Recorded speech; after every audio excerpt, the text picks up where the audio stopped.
Satu Indonesia, or Astra's unified spirit for Indonesia, exemplifies Astra's active role and contribution in the pursuit of nurturing the people of Indonesia.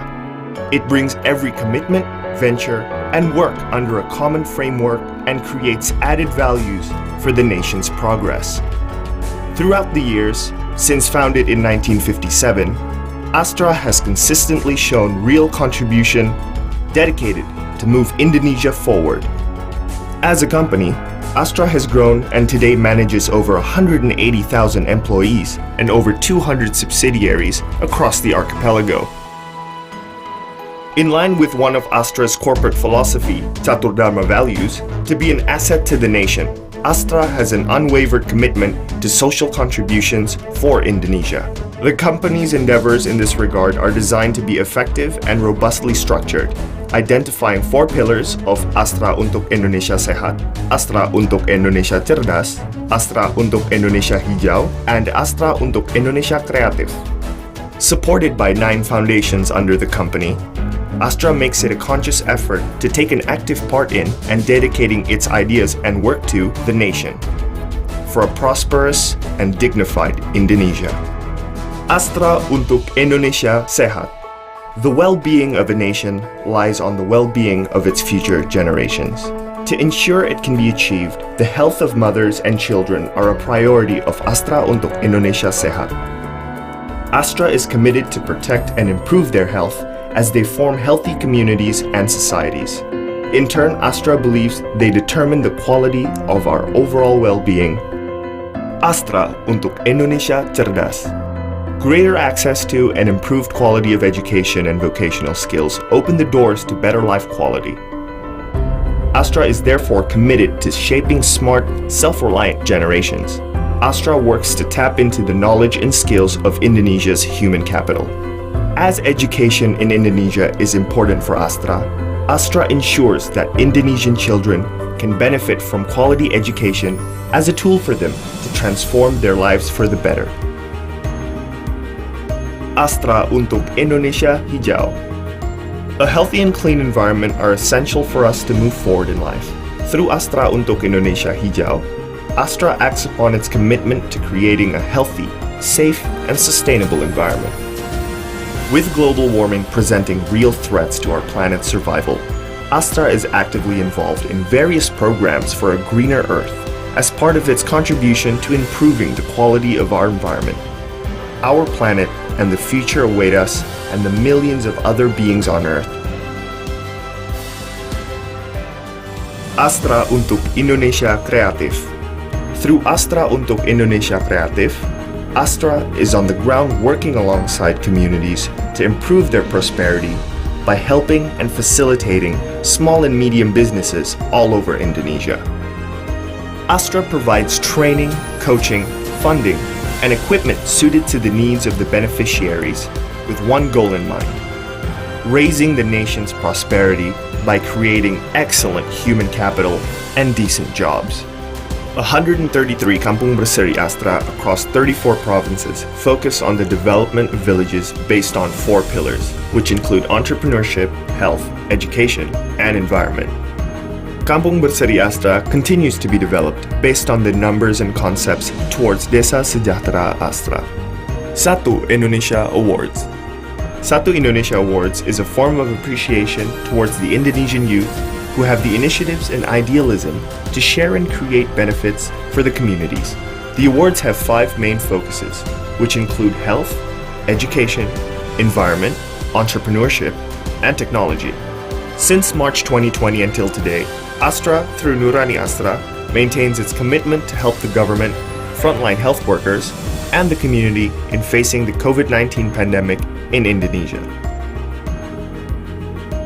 To be an asset to the nation, Astra continues to embrace and work towards realizing Indonesia's dreams and to achieve sustainable growth, because your smile and the smile of the people are the smile of Astra, the smile of Indonesia. We are united, and together we shall achieve triumph as we walk towards an advanced and prosperous Indonesia. Astra, prosper with the nation.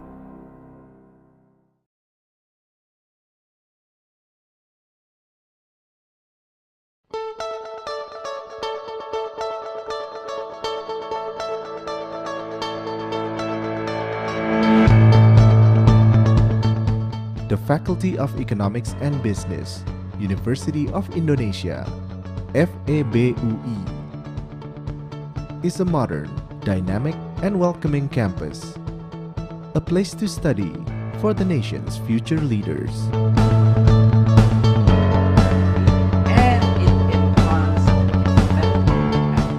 Situated in two strategic locations, Depok and Salemba, we are fully committed to contribute to the development of knowledge in economics and business, and to nurture future leaders with a sense of social responsibility and the ability to address global environmental changes.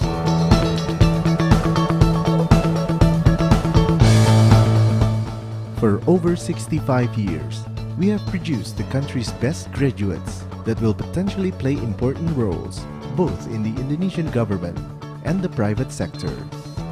So my name is Thijs Hesselmans, I'm from Belanda, and one of the many things I like about Fakultas Ekonomi and Business Universitas Indonesia is that the campus is really green. It's wonderful.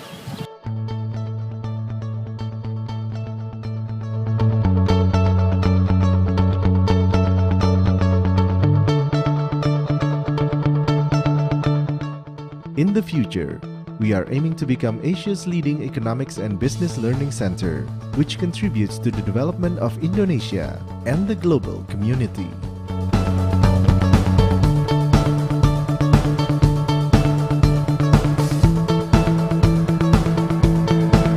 FEB UI has three departments: the Department of Economics, the Department of Management, and the Department of Accounting,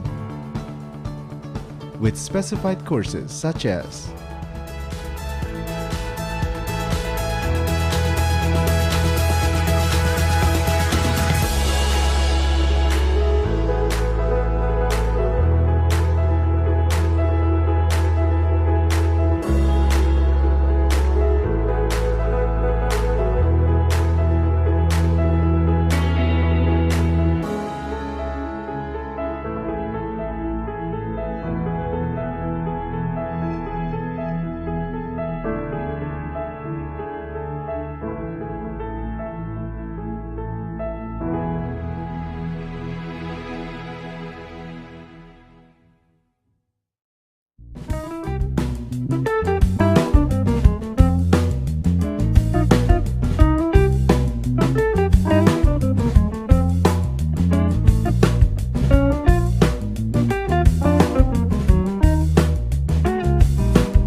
With more than 65 years of experience as a prestigious educational institution in Indonesia, we have become one of the few that consistently produce the best graduates in the country.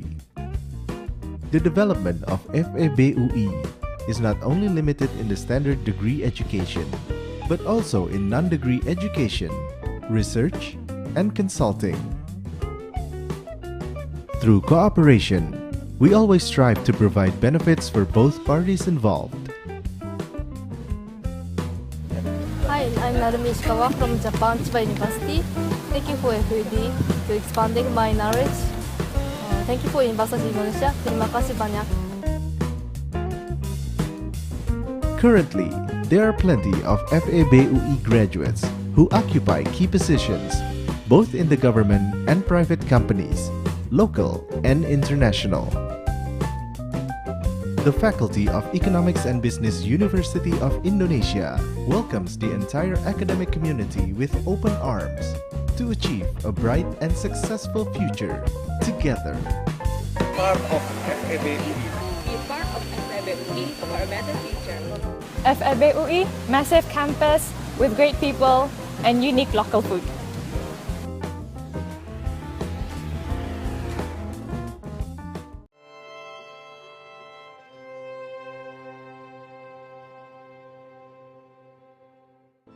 At the current affairs where we witnessed lingering COVID-19 pandemic, global economic recovery remained unfavorable to be achieved.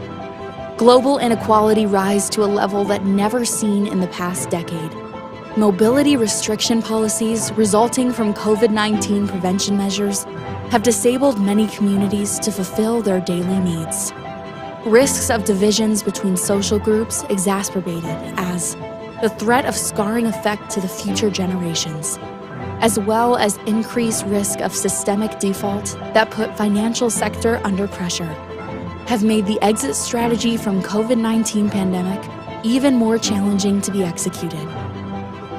Such risks also result in prolonged trust deficit among countries that slow down efforts to tackle greater long-term issues, such as climate change and massive biodiversity extinction.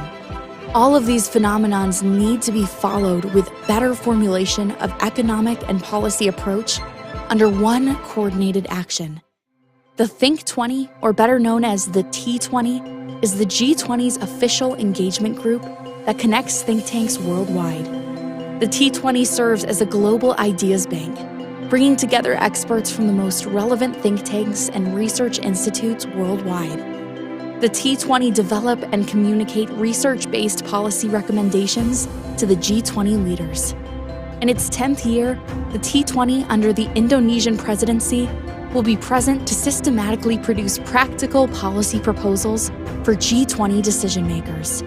This year, T20 highlighted 3 strategic issues. First, promoting greater cooperation for stronger, balanced, and resilient recovery. Achieving resilient and inclusive economic recovery simultaneously by global economies is essential to reduce the risk of having prolonged crises that affect unevenly across social classes. Second, advancing concerted effort for inclusive and sustainable development. Post-pandemic development in times of changing climates needs to also consider environmental issues, while also inclusive to all communities and aligned with the Sustainable Development Goals. And third, managing digital transformation to utilize technological progress. The unprecedented digital transformation as a result from COVID-19 pandemic should align with innovation that benefits communities worldwide.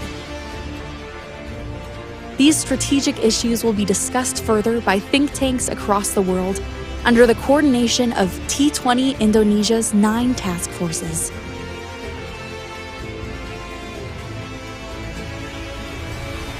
Together, these task forces, as well as all T20 participants, will join under our series of events. Alongside the support provided by these task forces, T20 Indonesia will be led by our lead co-chairs as well as executive co-chairs.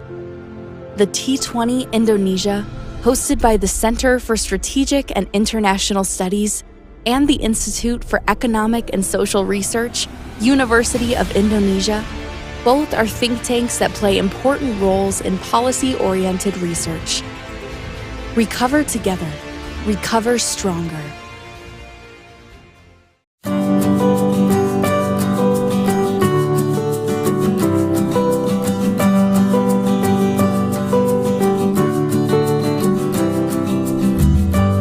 Since its establishment in 2001, the Semeru Research Institute has been a leader in poverty and inequality research in Indonesia.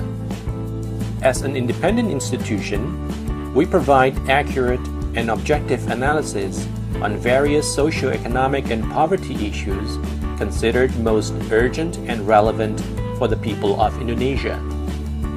All of our work is directed toward our primary goal of encouraging pro-poor policies at national and regional levels by providing research-based evidence. We conduct qualitative, quantitative, and mixed method studies. Our work focuses on areas of socio-economic research such as poverty and inequality, social protection, education, health, children, community-driven development, and more. We produce research reports, working papers, policy briefs, videos, newsletters, and more. Several of Semeru's works are also published by other institutions and in international journals. All of our publications are available for free.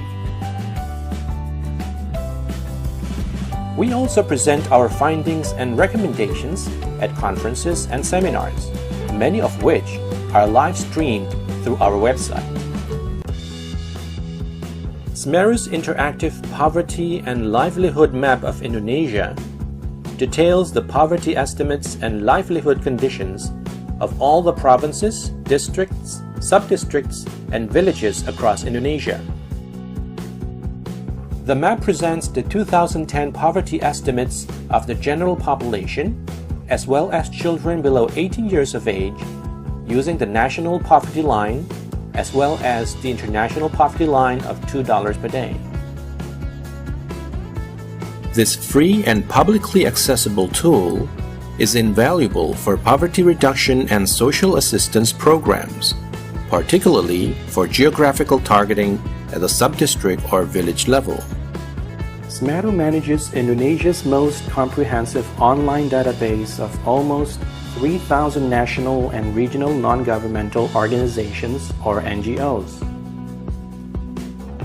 You can search the NGOs by province or by sector.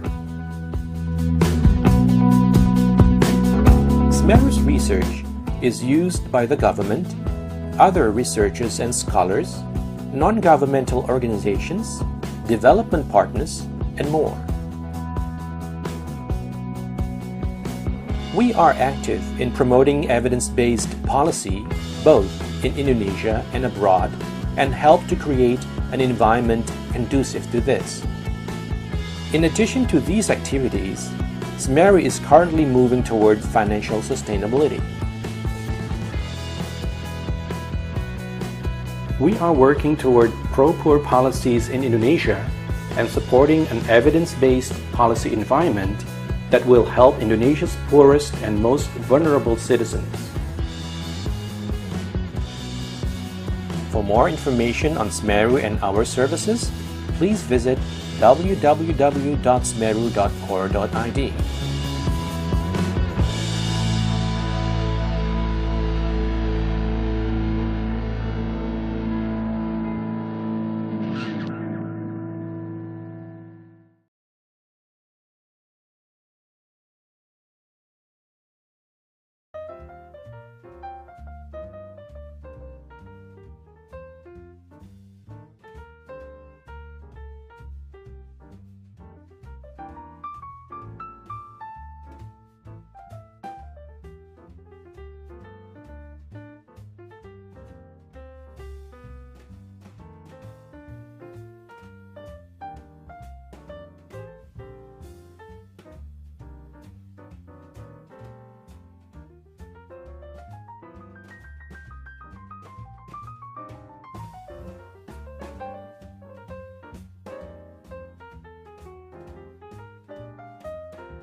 The Mandarin Oriental Hotel Jakarta, the event will commence in a few seconds.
Good morning, ladies and gentlemen. Welcome to the Mandarin Oriental Hotel Jakarta. The event will commence in a few minutes.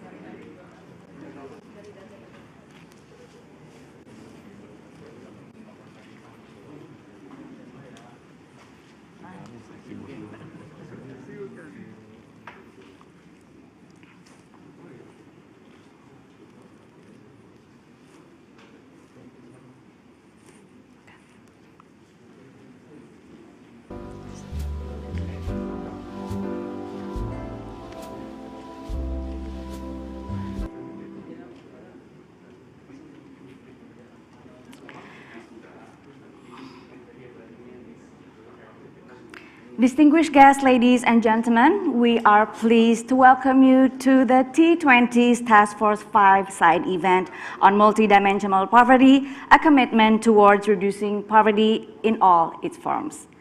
First of all, please allow me to warmly welcome the Honorable Deputy Minister of Finance of the Republic of Indonesia, Professor Suahasil Nazara,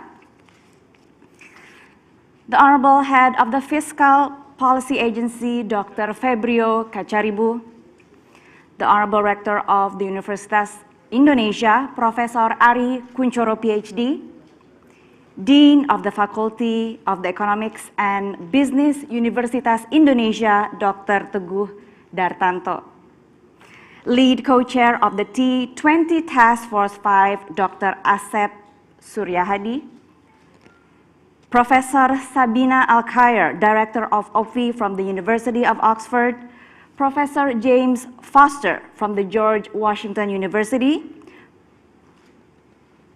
Chief of Corporate Affairs Astra, Mr. Riza Deliansyah, all distinguished speakers and respectable participants. Good morning, Assalamualaikum warahmatullahi wabarakatuh. Peaceful greetings to all of us. It's an honor for me, Lona from Astra, to be a master of ceremony on today's forum. I hope each and every one of you today are in good health.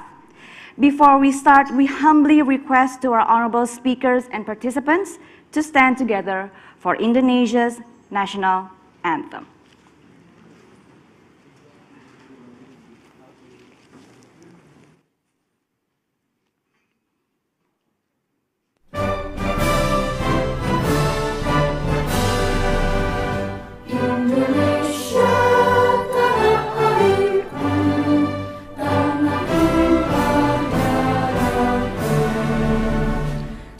Sanalah aku berdiri, jadi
Distinguished speakers and participants, please be seated again.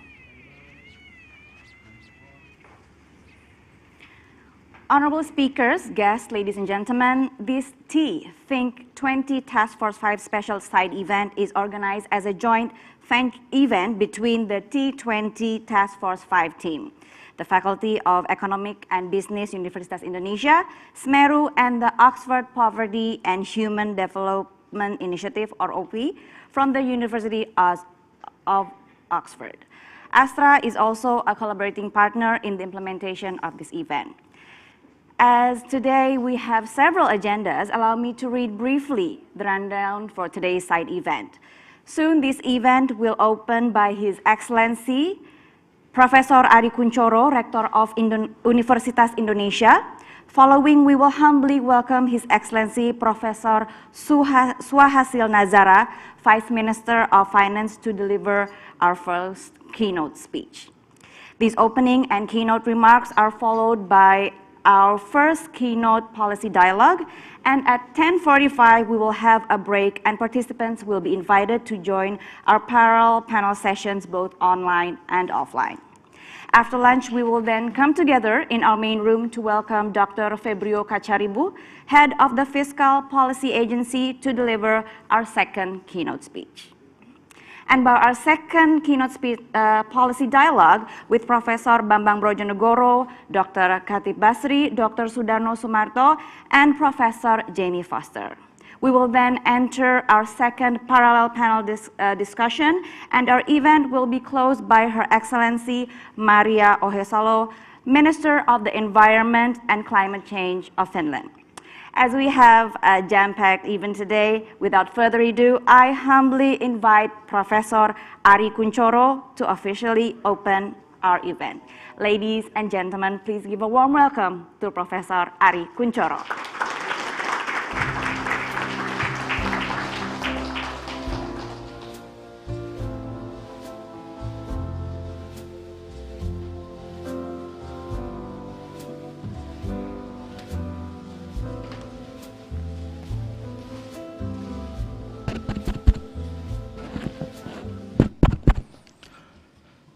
Assalamualaikum warahmatullahi wabarakatuh. Om Swastiastu, Namo Buddhaya, peaceful greeting to all of us.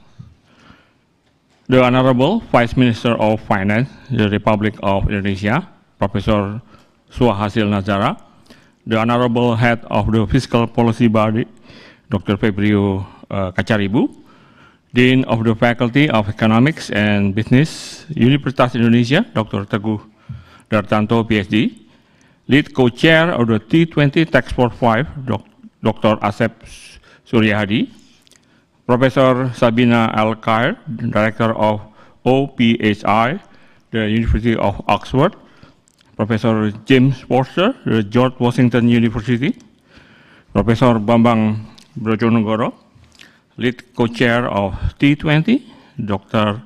Muhammad Khatib Basri, Lead Co-Chair of the T20 Task Force 7, and Dr. Putih Gendiki Nati, Niken Kusumawardhani, and the side event committee and the team. Our sign language interpreter team joining us so that this event may be as inclusive as possible for all willing to join. Ladies and gentlemen, colleagues and friends, good morning to all distinguished speakers and participants here in Indonesia. Good morning, afternoon, and evening to colleagues and friends joining us online from all around the world. I hope we are blessed with health, optimism, hope as we start today's side event. I'm honored to welcome you all to this auspicious event and to open our side event on multidimensional poverty in the midst of COVID-19.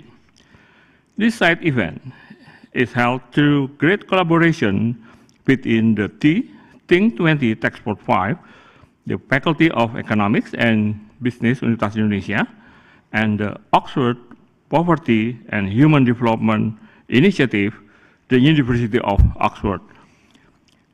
We have also received immense support from the team of Astra International. Bank Rakyat Indonesia, BRI, is also a partner within this event. This is one of the first G20 Think event that is held in hybrid form, providing the option for the speakers, participants to interact, to meet, and greet and enjoy togetherness in person, while keeping the event open to all online. This required a great level of planning, logistics, and care. I do thank you all very much for your hard work in formulating this event. I'm deeply impressed by the strength of the collaboration and cooperation between our distinguished institutions. The aim of this side event is to bring together experts and scientists from Indonesia, Oxford, and all over the world for work together in order to discover innovative solutions to the challenge in Indonesia, which is facing the midst of COVID-19. I hope this side event and discussion will further cement and catalyze the spirit of working together, or as we say in Indonesia, the spirit of gotong royong between researchers in Indonesia, the UK, and across the world to support the development of a green and sustainable roadmap to recovery for Indonesia and other G20 nations. Distinguished colleagues and participants, COVID-19 has deprived all parts of society. It has contributed to the volatility and disruption of the Indonesian economy, leading to significant decreases in economic growth, particularly when the pandemic first hit our nation. Workers have lost their livelihoods and have become unemployed. Poverty rates have increased and deepened. As the pandemic continues to unfold, more people have become vulnerable, and the danger of entrenched inequality has become further apparent for Indonesia and many nations across the world. As the pandemic has and continues to affect all aspects of life, monitoring poverty and welfare as a multifaceted phenomenon following that defined within the goal number 1 of the Sustainable Development Goal of eradicating poverty in all its forms has become a crucial need for Indonesia. Because of this, innovative solutions are needed to shed light on the way multiple deprivation experienced by the poor and vulnerable in Indonesia are monitored. This becomes even more important as these multiple deprivations are likely to have become deeper and more intense due to COVID-19. This side event seeks to address this need for a broader measure to monitor achievements in SDG 1. Keynote dialogues and panel discussion within this event aim to explore application of the Multidimensional Poverty Index and concrete ways to this measure may support the formulation of sound, evidence-based policy in the midst of COVID-19. We hope that this side event, keynote dialogues, and panel discussion within it will be able to come up with the real-time and relevant solution to the challenges we are all facing today. Let us work together through strong collaboration to leave no one behind in our recovery process from COVID-19. Thus, as Indonesia G20 presidency motto states, we can recover together, recover stronger. Wassalamualaikum warahmatullahi wabarakatuh. May peace be with us all. Thank you very much.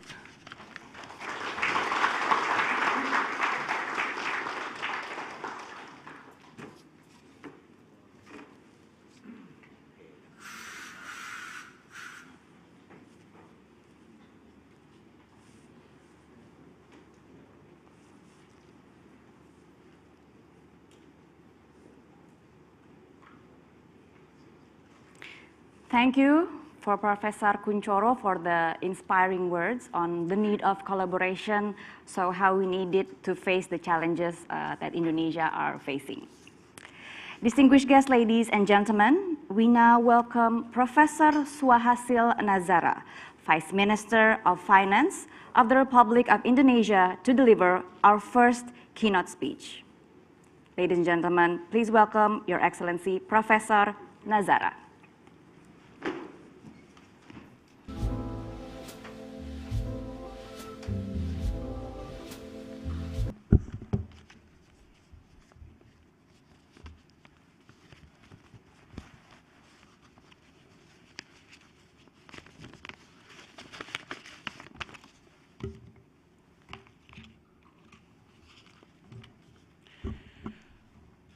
A very good morning to all of you, ladies and gentlemen. Assalamualaikum warahmatullahi wabarakatuh.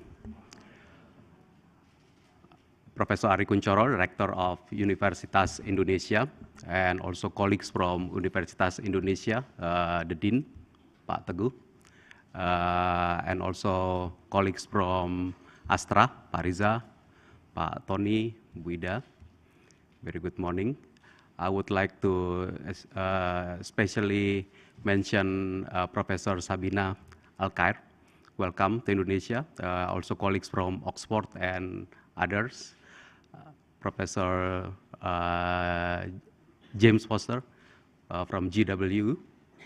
Welcome, and also other colleagues from abroad who come to Indonesia and attend this session this morning. Ladies and gentlemen who are in this room, and also I would like to mention all of the participants who are joining us virtually from the connection. It is my privilege to come this morning, and I would like to convey first the warmest greetings from Minister Sri Mulyani Indrawati, who is supposed to deliver directly the message this morning, but she is not able to come in person, and she asked me to deliver the address to you all on this very special occasion. I would like to congratulate Universitas Indonesia, Faculty of Economics and Business, as well as the Oxford University, who are doing this with the support of the Astra. I think this is very, very timely, and the discussions about the poverty needs to be carried out continuously. Our problem is not yet over. As long as there are still poverty in the world, we still have to address the problem. And of course, in this occasion this morning, we are trying to put this in the framework of the Indonesian presidency of the G20. And because of that, let me first convey to you all, Professor Ari Kuncoro earlier already mentioned about our theme, Recover Together, Recover Stronger.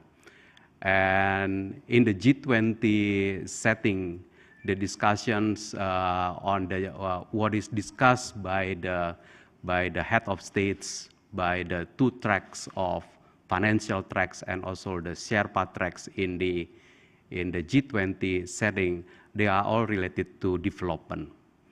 And therefore, it is if we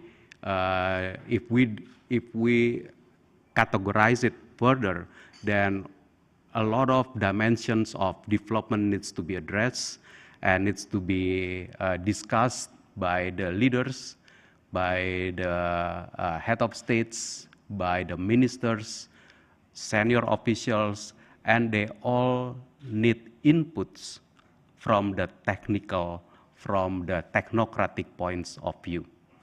So that is the role of the T20. We really hope that the T20 can give us many perspectives that needs to be discussed by the G20 as a platform. The G20 itself is a platform to discuss world's agenda, the global agenda, It's very important that the discussions on the global agenda is carried out with the background of a technocratic point of view. So my appreciation once again for this event, Universitas Indonesia for arranging technicalities as part of the T20, especially the T5 Task Force. Ladies and gentlemen, the finance track of the G20 has just finished its meeting a couple weeks ago in Bali. The finance track, I can tell you there are 4 points from the finance track that are all of the G20 ministers of finance, central bank governors are pretty much in agreement. Number one, the G20 reaffirms the commitment to use all policy instruments to manage the economic performance. It is not only about development policy, it is not only fiscal policy, it is not only monetary policy, it is not only about the labor policy. Of course, each one of them will require the technocratic approach and technocratic thinking. And the governments, all the G20 members are committed to use all policy instruments that are available. And of course, we are in the unprecedented times of our history, of our time. This is the time when the pandemic is still on, but we believe that we are getting out of the pandemic. We hope that we are going into the endemic situation, and the lessons is that the virus is still going to be there. Despite the fact that whether the infections are up or down, the virus is still there. So we have to use all the policy instruments. So that is the agreement number one. The agreement number two is that very specific on the global health. G20 agrees that we have to improve our awareness, our surveillance, our preparedness on the global health situation.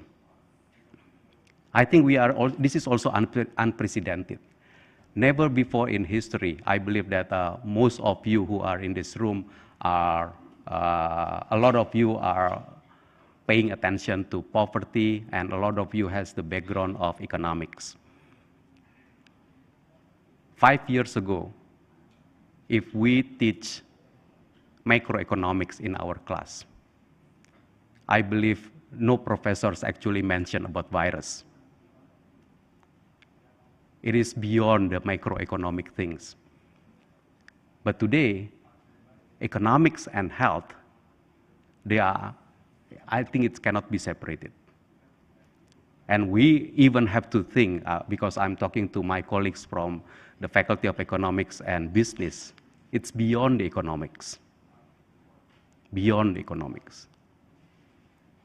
In the global platform, we believe that the preparedness of the global health, the preparedness of the world toward the understanding about the global health, the surveillance, is very important. So the second point that I would like to convey is that the G20 has agreed to create what is called the financial intermediary funds, which is going to be the connection between economics and the health. It's a response toward the pandemic preparedness, and currently the fund gets commitment from a number of countries to pledge the resources. US, Europe, Indonesia also already pledged its commitment. Right now, it's all in all is 1.28 billion US dollar. It will be managed by the World Bank under the certain governance that are going to be discussed under the World Bank framework. Number three, still, we are not forgetting about our medium and long term sustainable finance. The sustainable finance, the G20 still keeps this as a medium and long-term perspectives. For Indonesia, we have established what is called the energy transition mechanism. Simply put, we are going to close down our coal power plant and build more energy, renewable energy power plant. This is going to be very, very, very, very rigorous. Why? Because closing down a coal power plant is not just like switching it off. In the past, they are part of the government contract. We have financing structure. We have to honor a number of commitments in the past, but we will do it. But of course, if you look at, to put it in contrast, if you look at what happens in the short-term period of, in the short term, in the last couple of months, after the war, Russia-Ukraine war, we see that international prices going up, and then everyone seems to go back to the fossil fuel. Indonesia, we decided that we will increase the fossil fuel subsidy. Why? Because we don't want inflation to soar up in Indonesia. Germany decided to turn on again their coal power plant. US is releasing their energy reserve. It's a short-term policy to curb inflation. It's a short-term policy to protect the people from unnecessary shocks. But the medium and long-term goal still there: sustainable finance, sustainable transition towards sustainable finance. Indonesia, we have already launched our energy transition mechanism. There are a number of coal power plants that we're going to discuss, and a number of renewable energy that we're going to establish. Medium and long-term stays. Short-term, we try to manage the situation. And of course, along with the sustainable finance is the infrastructure development. Usually, infrastructure development, we know that it's very important, and the G20 has emphasized the commitment to revitalize the investment in infrastructure. It's very important, despite the fact that in the last 2 years, probably we direct all of our resources to handle the pandemic. And finally, from the fiscal point of view, the G20 has committed to continue the implementation of international taxation issue. Now, why do I elaborate this to the audience that are very keen on multidimensional poverty? Because all of those is about our people. When we talk about the economic and global risk, when we talk about that we will use all policy measures, we will make sure that economics and health are, which we know are interrelated, and then we're going to make a proper surveillance and monitoring and so on. When we continue to talk about the sustainable finance, energy transition, infrastructure development, when we talk about the international taxation that is fair, it's all about providing enough resources so that we can address the poverty problem. And of course, Indonesia, we try to do that. We know that poverty is one of our problems. It is an ongoing problem, and we do that now to the audience of the T20, the technicalities. I can tell you that right from the beginning, the approach that the government of Indonesia takes is to make sure our approach to the poverty problem is based on the technocratic and academic discussions. And of course, it's all start with the data. I think A lot of researchers, Indonesian researchers and researchers from abroad understands that Indonesian data on micro data, especially household data, is one of the most elaborate in the world. It's one of the country with a very rich data. Please analyze those. The government will continue to provide resources so that the data can be prepared, data can be analyzed, and we hope that that will provide us, the policymakers, with feedbacks on the many different aspects of the development and poverty. And not only that, the government of Indonesia is also thinking about the policy approach that are very important to the poverty alleviation, poverty reduction program. And you have already seen, if you look at Indonesia in the span of time, 50 years, you will see that the evolution of policy approach, policy perspectives in Indonesia. In the past, in the early 70s, we are talking about the government programs that are, I can say that sectorally targeted. Impress, apa aja itu impress? Impress, what is the impress is the presidential instructions. The president provides special instructions to provide basic infrastructures in the rural areas, schools, health facilities, roads, market, and others.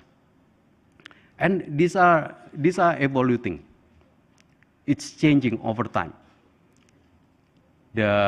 We had the oil money in the 1970s, and then probably starting in the early 90s, Indonesia start to think about what is in the literature is called the geographical targeting. Impress, which is used to be impress for schools, for health facilities, for jalan.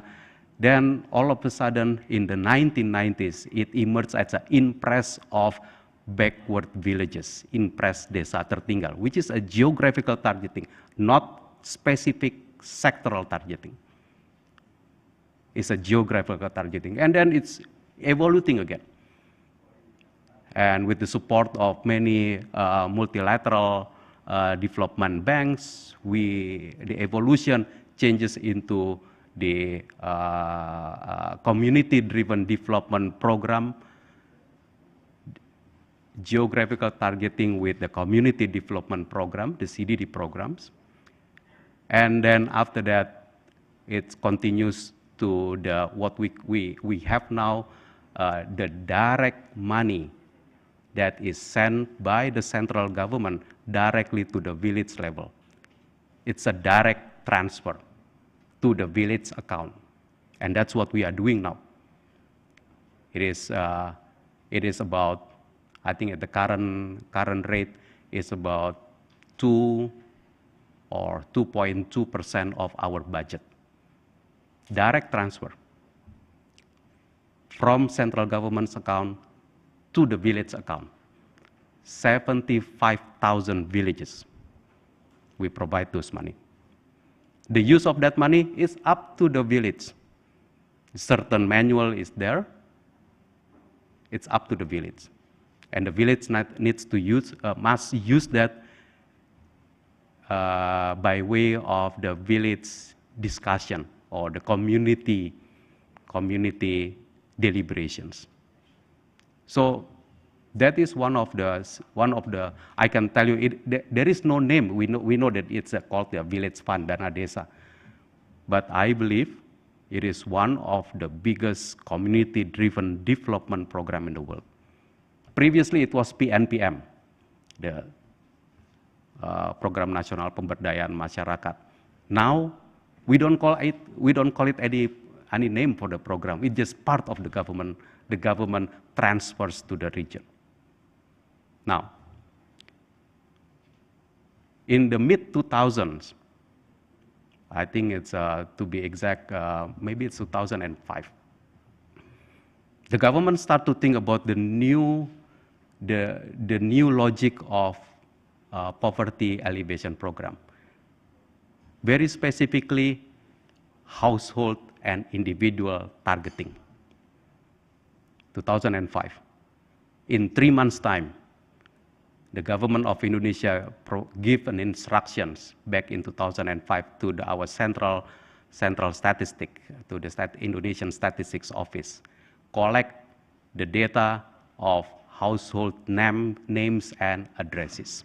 19.1 million names and addresses were collected in 3 or 4 months' time back in 2005, and we used that data for the direct unconditional cash transfer program bantuan langsung tunai 2005. That marks the first unified database for Indonesia. That's not the first unified database. That marked the first individual household level targeting of government transfers. And after that, there is an evolution, and in 2011, we renew the data. We renew the data that household names and addresses, and start the use of the logic that such a data should become a single database that is used by any different programs that are launched by the government. So starting 2012, I believe, our conditional cash transfer used that data. Our Rice for the Poor used that data. Our health insurance used that data. And that data is used by several other programs that are conducted, run by the government. It marks the first unified database used in Indonesia, probably 2011. It's an evolution. Not everyone directly give us a smile when we told them, the different ministries, please stop collecting your own data and use this data. Not everyone smiled at us. It requires bureaucracy outreach. And I believe starting from that point, we also outreach to our parliament, and our parliament also start to understand that it is very important to use one single unified database for poverty alleviation program, while the programs themselves can be of multidimensional. So that brings me to the multidimensional thing. So the government can run many different programs. One single database, many different programs attacking many different dimensions of the poverty. Poverty is not only about income. Of course, income is very important. Poverty is also about, income usually is about choice. Income is about consumption, it's about health, it's about education and so on, but also poverty is about many other different things. So the government understands that fully, and we would like to continue the journey of poverty alleviation in Indonesia in a multidimensional way. I believe that as for the index, Professor Sabina, I think a number of people already start to calculate the multidimensional index.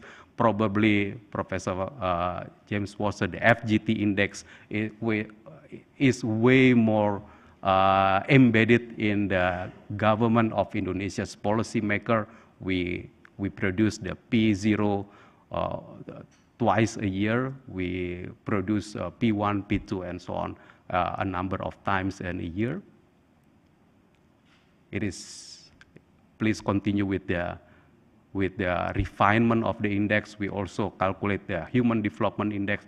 We calculate different other index in Indonesia, and we are happy to get different inputs from what the Indonesian data can tell us about the situation. So once again, I think I hope that this is going to be enough for the introduction to the discussions that you going to have today. The commitment of the government is we continue going to work for the multidimensional aspects of the poverty, especially after the pandemic, as we have been through 2.5 years of the pandemic. And right from the beginning of the pandemic, we understand that the poor and the vulnerable are the ones that must be immediately protected by the government.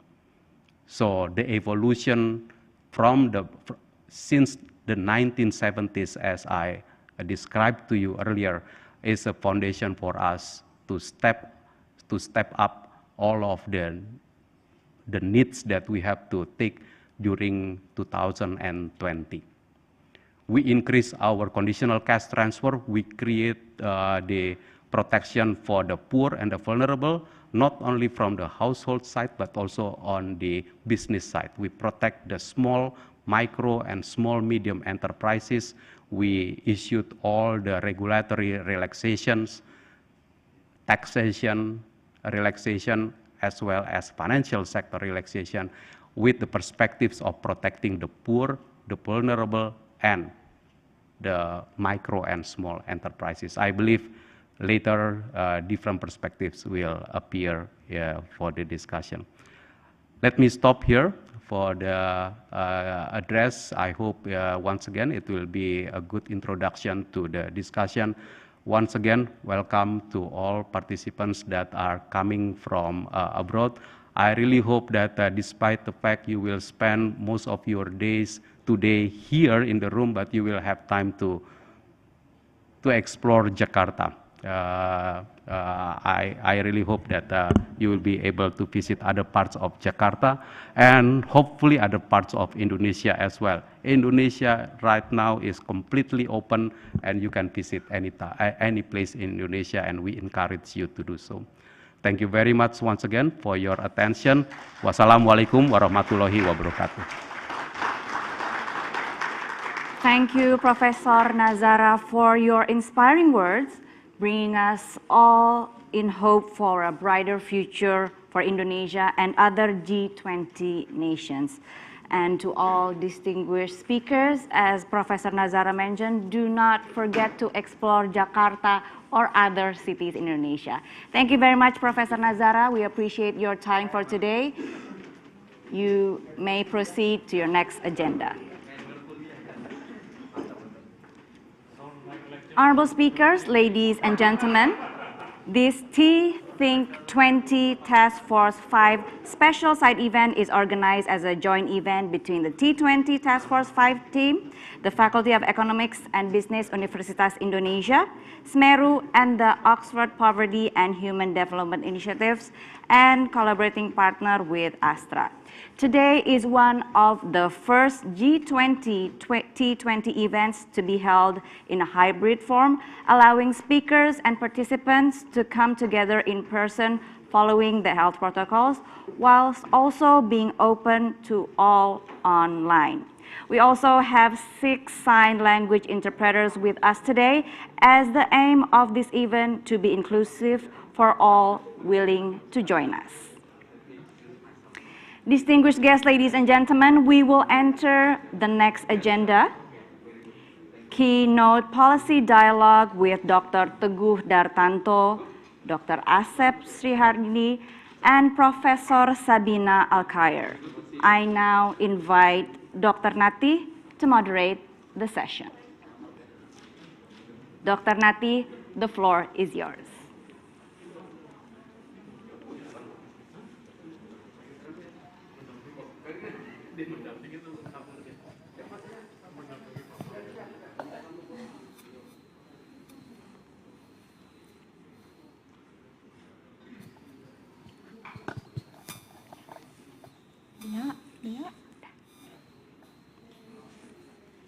So good morning, everyone. I thought that was a great introduction from Professor Kuncoro and Professor Suahasil Nazara. We're so grateful to have them with us in person today.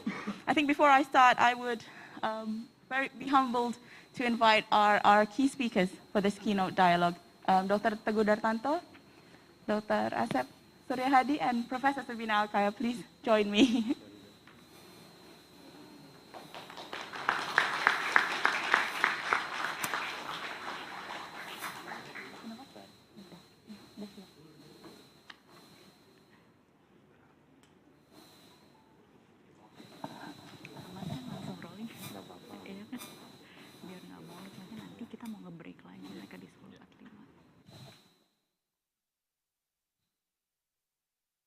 you again, everyone, for joining us, and thank you, Pak Teguh, Pak Asep, and Sabina for joining me on stage today. Welcome again, everyone, to our side event, the T20 Task Force 5 side event, organized in collaboration with Meru, the Faculty of Economics and Business, Universitas Indonesia, and OPHI, Oxford University. I'm so grateful that we are able to be here together in person, and that we are able to also welcome everyone from around the world online. Also grateful to our sign language interpreters joining us. So the aim of this event is to be as inclusive as possible for everyone willing to join. So distinguished speakers and participants, so COVID-19 has raised global income inequality both within and between countries, setting back progress by a decade or more. Indonesia's presidency between the G20 aims to respond to these challenges through strengthening cross-border collaboration in order to recover together and recover stronger in the aftermath of the pandemic. Today's policy dialogue we have today aims to contribute to forming ideas with regards to multidimensional poverty, its importance, and how measuring it may contribute to sound evidence-based policies for Indonesia and G20 nations and all other nations across the world. This session seeks to showcase these topics. So without further ado, I would now like to turn to our first speaker, Dr. Teguh Dartanto, Dean of the Faculty of Economics and Business, Universitas Indonesia. Dr. Dartanto received a Monbuka Gusho Scholarship, hopefully I said it right, Bapak, to pursue his Masters of Economics and PhD in Japan. Pak Teguh is also now Indonesia's representative at the governing board of the Economic Research Institute for ASEAN and East Asia. He's also Vice President of ABESD21, the Alliance of Business, Education and Scholarship for Tomorrow. He is a member of Indonesia's Young Academy of Sciences. He's an Eisenhower Fellow. He's just had a really brilliant career. I'm just going to ask Pak Teguh our first question. So Bapak, how has the pandemic impacted poverty and multidimensional poverty in Indonesia, and how do you think multidimensional poverty will help policy? Thank you, Bapak. Okay, thanks, Nikki, for your kind introduction, and good morning for everyone here. And I would like to welcome Prof. Sabina from Oxford, and also Prof. Jim Foster from George Washington University, and also our colleague Pak Asep, to have this kind side event, collaborations between the Oxford, our faculty, and also Semeru. Maybe I a little bit share our views on the condition of COVID-19 and the multidimensional poverty. Could I share on my yeah, okay. I think I provide a little presentation to show about the COVID-19 and also the human deprivation and multidimensional poverty. And I think in the COVID-19 as well as the decline of the economic condition. Sorry, next. Sorry. Okay, this is the COVID and the economic condition, and we know that the policy for controlling for the COVID-19 has impacted the economy. So at the beginning of the 2020, our economy shrinking, starting in the Q2 of 2020, our economy is shrinking, and economic growth is negative 5.32%, and then during the 2020, our economic growth is shrinking. On average, we decline. I think the first time after the Asian financial crisis, we experienced the negative growth. Our growth in 2020 is minus 2.07%. But our economy is gradually recover following the very good policies of the government in controlling the COVID-19. I think our economic recover starting in 2021, and there are two main policies because one of the good policies, and the second one is good luck. The good policy because we have quite good in controlling COVID, vaccination, social distancing, national economic recovery program, and in the good luck we experience windfall profit for commodity price. This is the macroeconomic condition during the COVID. But what is the impact of the COVID on the labor market and also on the human deprivation? Next, Mas. I think this is a next slide. Next. Okay.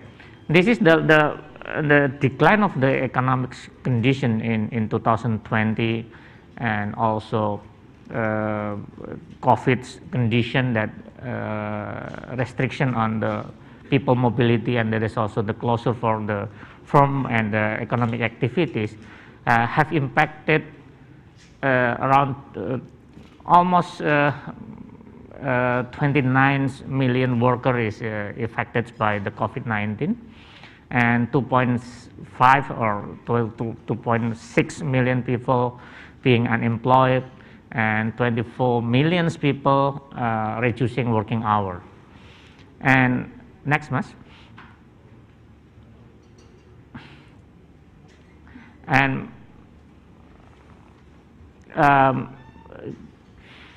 this is the condition in the August 2020, but in the August 2021, along with the economic recovery and the labor market condition is also being better, and the unemployment rate is decreased, and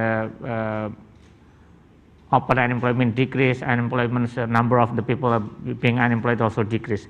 But the problem is the issue is like we call that the scaring effect in the labor market. Most of those are being employed again, re-employed during the COVID. They go to the informal sector. So as in the slide, that the share of the informal sector is quietly increasing in the 2021 and the February in 2022. So our informal sector is close to 60%.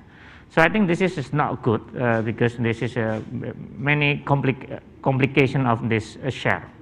The first maybe the labor protection. Those who are working in informal sector are getting low wage, and also very limited social security for the worker. The other thing is related to the tax revenue. So the other important thing is at the beginning of the COVID-19, because the labor market adjustment and employment, reducing working hour or temporary unemployed, has made a dropout around 5.4 million member of the national health insurance. So at that time, there is almost 5.4 million are being uncovered by health insurance. This is increasing the human vulnerability. This is the labor market condition. But I think the other important next Mas. The important is the other form of the human deprivation in terms of access to internet services for schooling from home and the working from home. I think this is very important during the COVID-19, school closure, office closure. So the important thing is now is becoming the access to internet. So this is I think the human people, many people deprived. So this is I just show you about the data.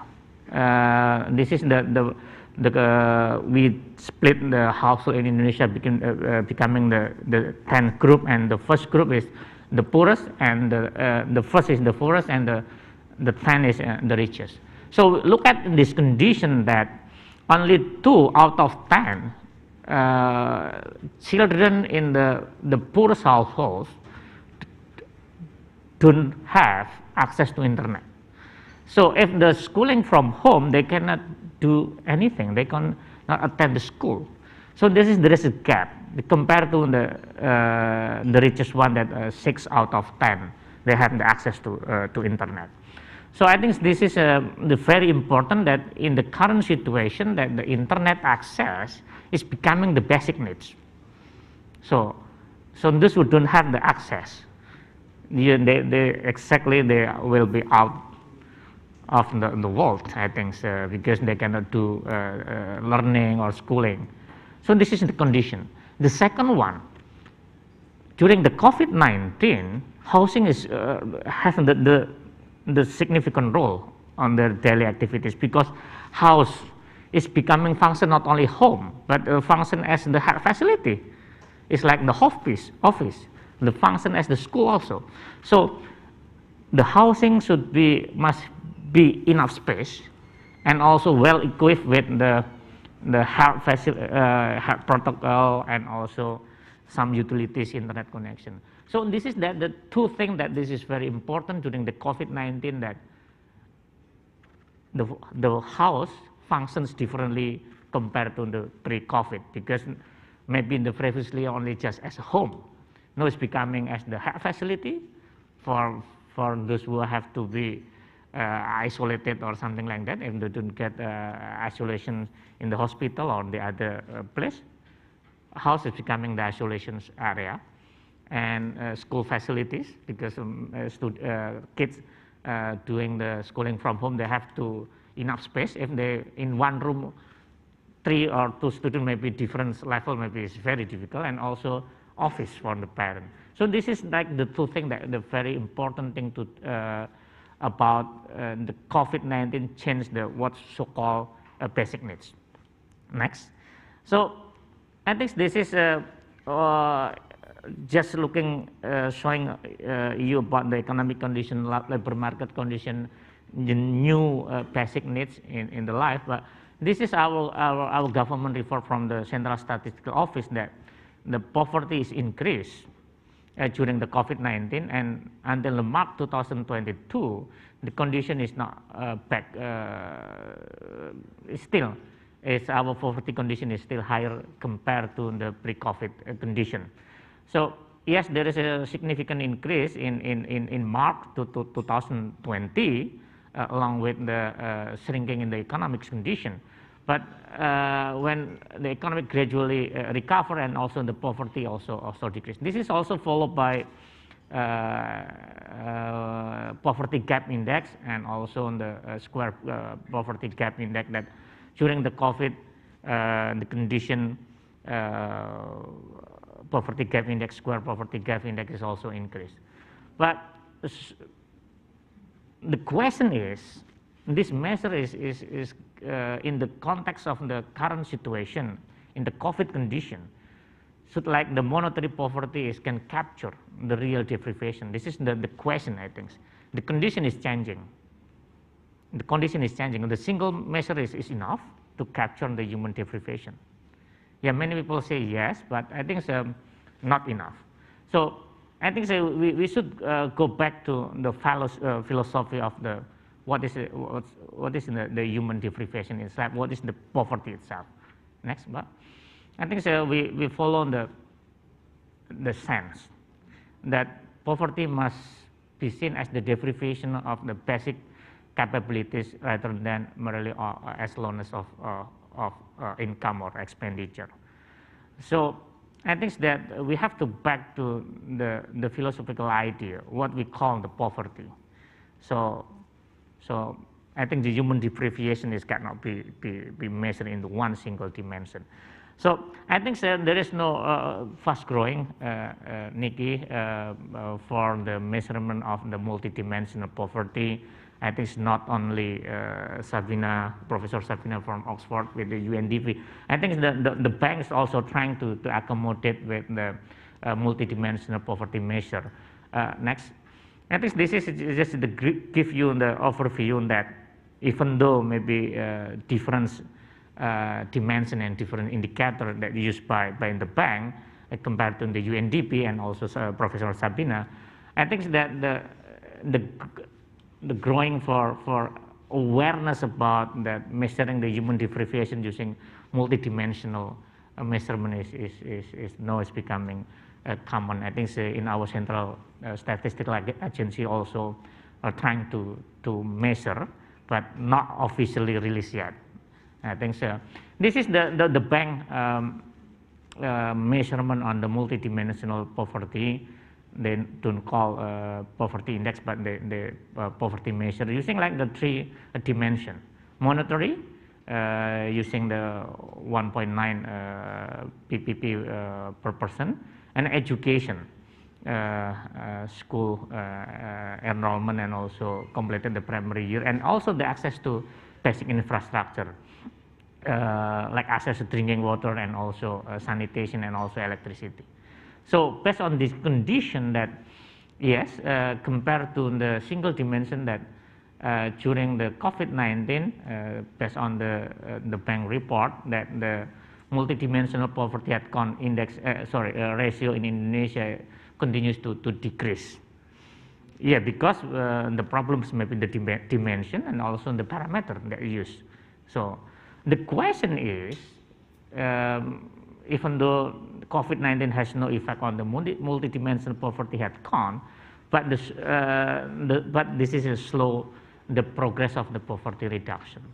So I think even though maybe this is not fully or capture the human differentiation itself during the COVID, but looking at the trend that even though there is no impact on the multidimensional poverty measure, but the speed of the reduction is becoming slower and slower.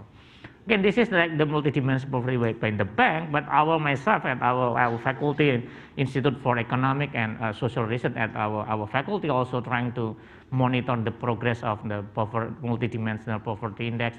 Next month. This is, we're trying, maybe this quite small, that our faculty, our institute trying to measure the multidimensional poverty. We continuously to monitor the condition, and we're trying to a little bit difference with the standard that the global standard of the multidimensional poverty, but we're trying to capture the different dimension and different indicator. We're trying to use the health indicator dimension, education dimension, standard of living, and also the employment. Why we put the employment here? Because I think this is very important part of human dignity. I think the being having jobs.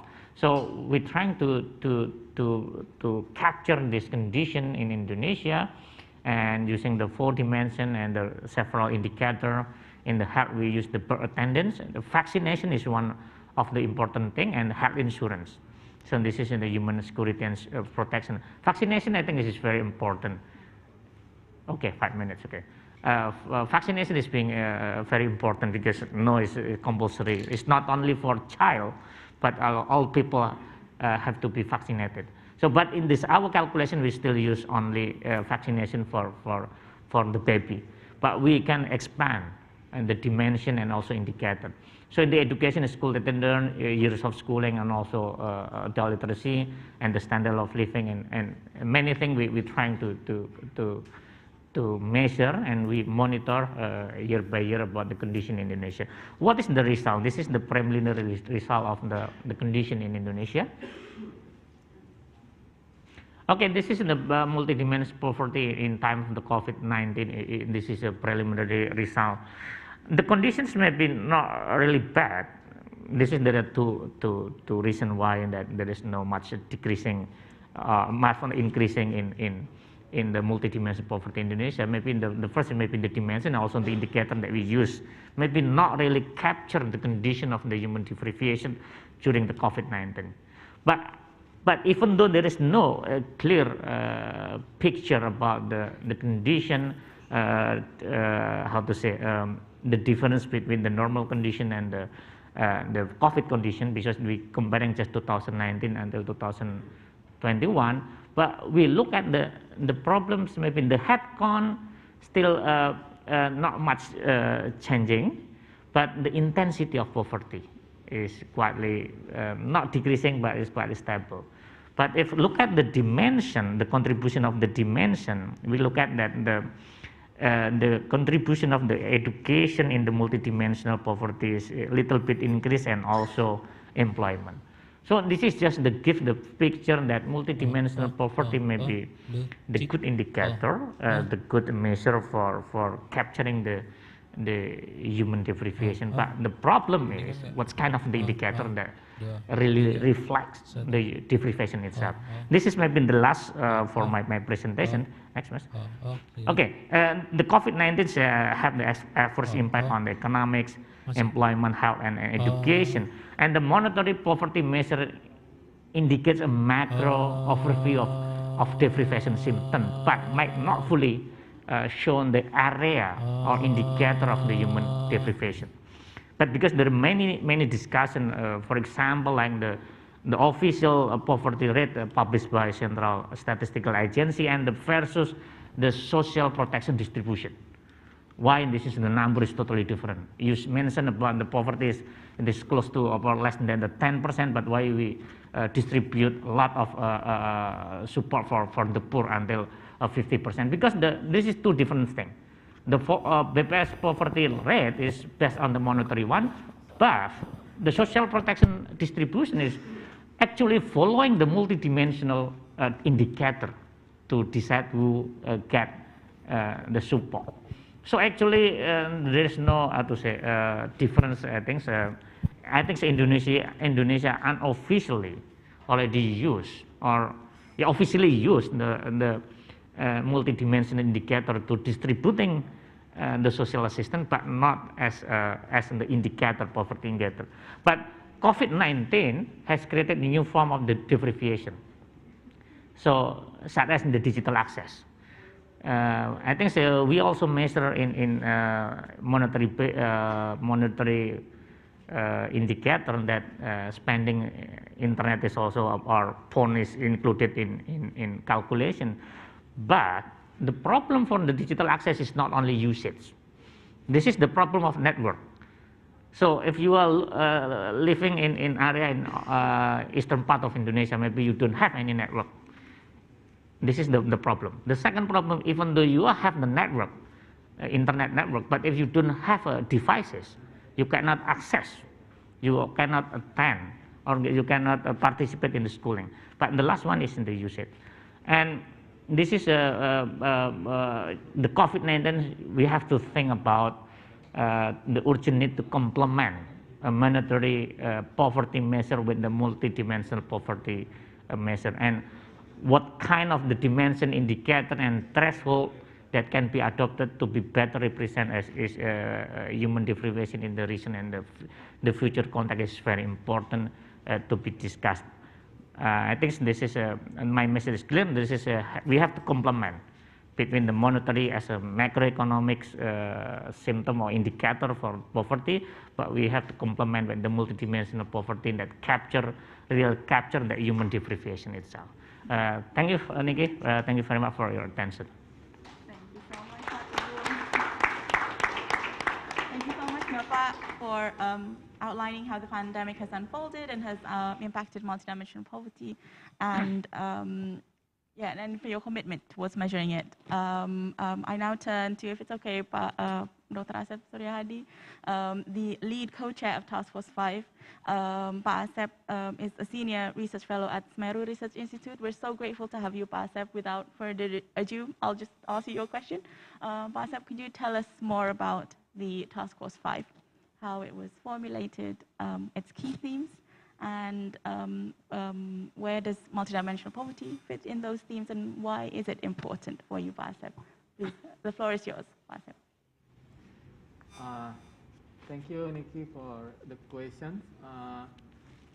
Before I answer the question, first of all, I would like to thank Pak Teguh Dartanto, the Dean of Faculty of Economics and Business, Universitas Indonesia, and Professor Sabina Alkire, the Director of OPHI from Oxford University, for our collaboration in conducting this event.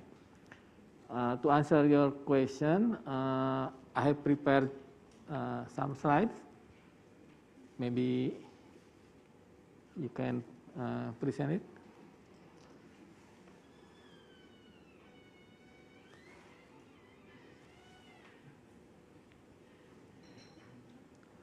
Okay, so let me use this as opportunity to introduce Task Force 5 of T20 Indonesia, which focuses on inequality, human capital, and well-being. Next, please. Let me start by explaining the relationships between T20 and G20. I'm sure everybody is here know that G20 is an international cooperation forum for world's major economies. And this, the members of this forum, the 20 countries, accounts for more than 80% of the world GDP, more than 75% of the global trade, and more than 60% of the planet's population. Yeah. About T20, I'm not too sure if everybody knows about it. Yeah. Because when I was asked to join T20 Indonesia late last year, I actually didn't know about T20, what it is, what it was. So I learned about it, and it turned out that T20 is one of the official engagement groups of the G20, which brings together the major think tanks and research centers working on the G20 agenda and global governance issues.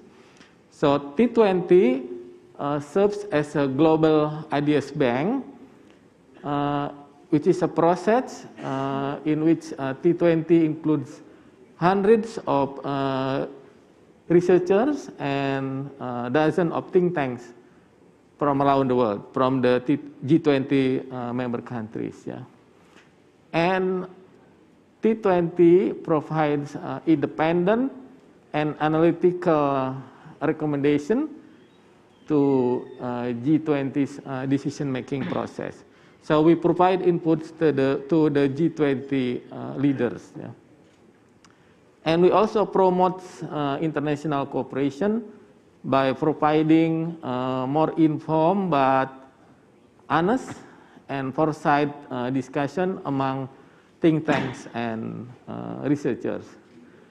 Finally, we initiate transnational policy dialogues on emerging issues, including our event today here. That's one of the examples. Yeah. So next slide, please.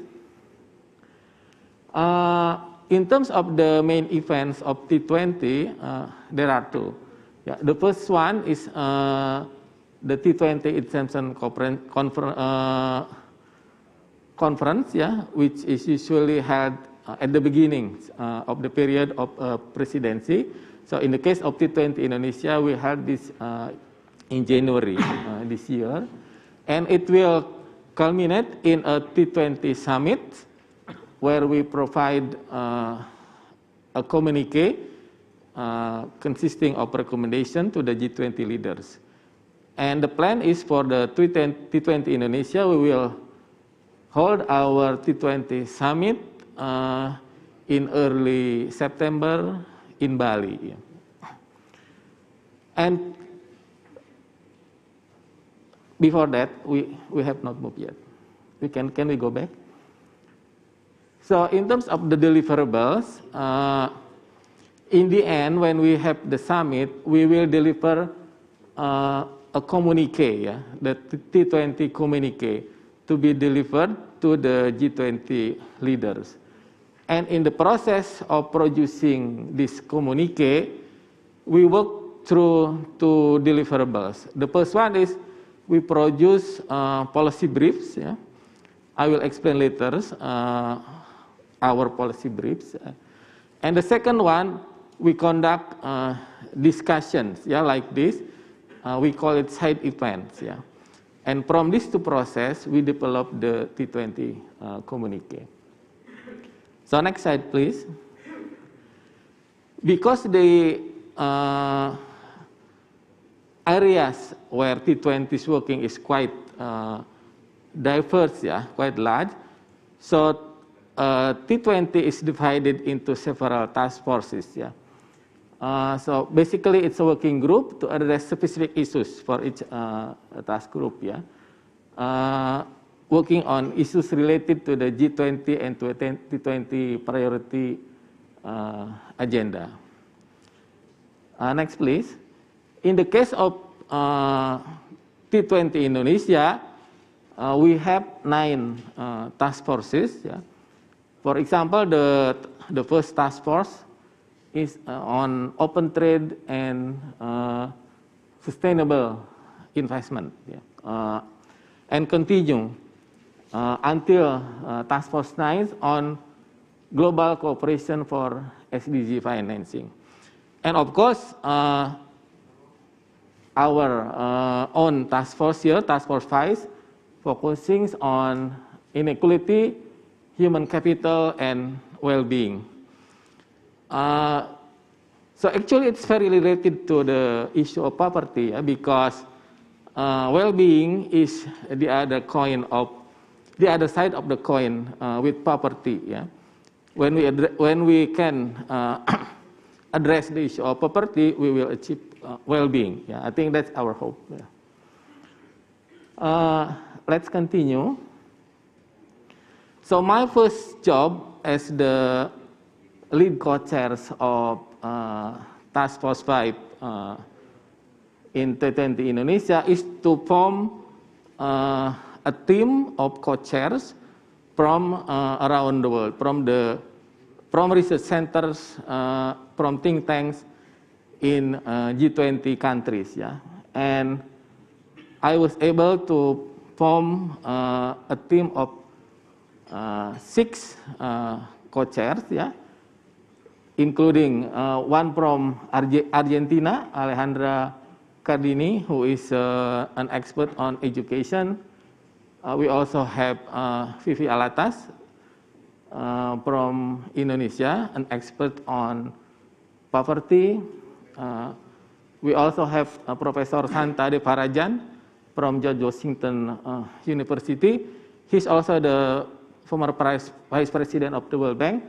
He's an expert on global governance. Then we also have Professor Tetsushi Sonobe. He's the Dean of the Asian Development Bank Institute in Tokyo. His expertise is on human capital. And last but not least is Dr. Elan Satriawan from the National Team on Poverty Reduction Acceleration at the Vice President Office in Indonesia. His expertise mostly on social protection. So we have quite diverse expertise in our team. Now continue with our first deliverable is to produce policy briefs. Yeah. So before we call an open invitation for researchers around the world to submit proposal or abstracts to write policy briefs, we first develop priority areas representing the priorities of the G20 as well as the T20 Indonesia. And we came up with 10 priority areas. The first one is on how we can recover the learning losses from COVID-19 pandemic. The second one on ensuring education technology for all to embrace the future of work. The third one is on addressing the double burden of stunting and obesity. The next one is on transformative social protection to prepare for future shocks. The next one is on how quasi-universal basic income fits with middle-income countries and developing countries. The next one is on financing sustainable social protection in middle-income countries. The next one is on reaping demographic dividend and addressing youth unemployment in a digital era. The next one is on fostering collaboration to address global inequality in skills and technology. And the next one is coping with health and economic consequences of aging population. And the last one, making the most of virtual international labor mobility. So we announced a call for abstract for this policy briefs, and we received 91 submissions from around the world. So we have a selection process, a mechanism to select this policy brief. And in the end, we selected 18, 18 teams to write the policy briefs. But 2 of them have similar topics. So we asked them to combine, to work together. So in the end, we have 17 policy briefs to be produced by our task force. Okay. So I have listed here the 17 policy briefs that will be produced by Task Force 5.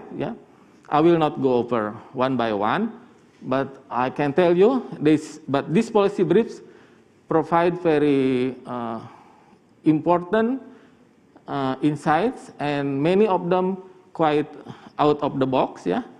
So I will invite you to read them.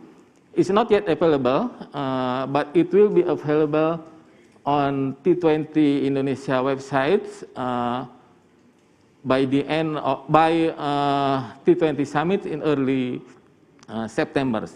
Now they have submitted all the policy brief. Now we are in the process of editing them. So I invite you to read this policy brief later. Next. So we have 17 policy briefs. And the next one, the process of developing the community, the communique, is through side event like this.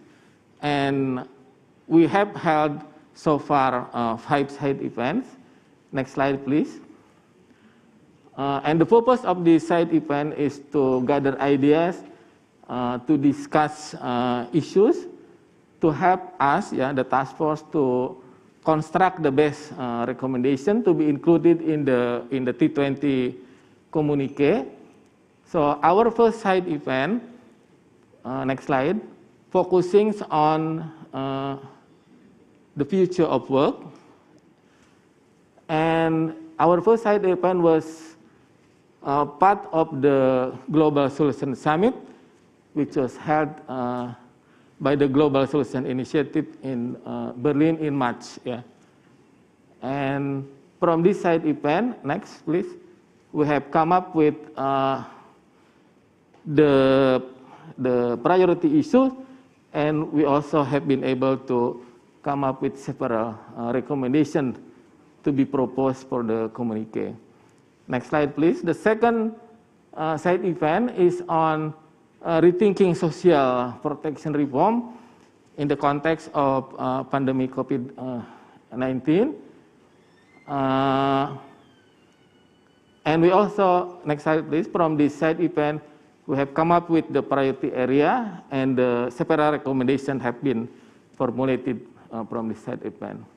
Next, the third one is on education technology. It was held in cooperation with the Asian Development Bank Institute.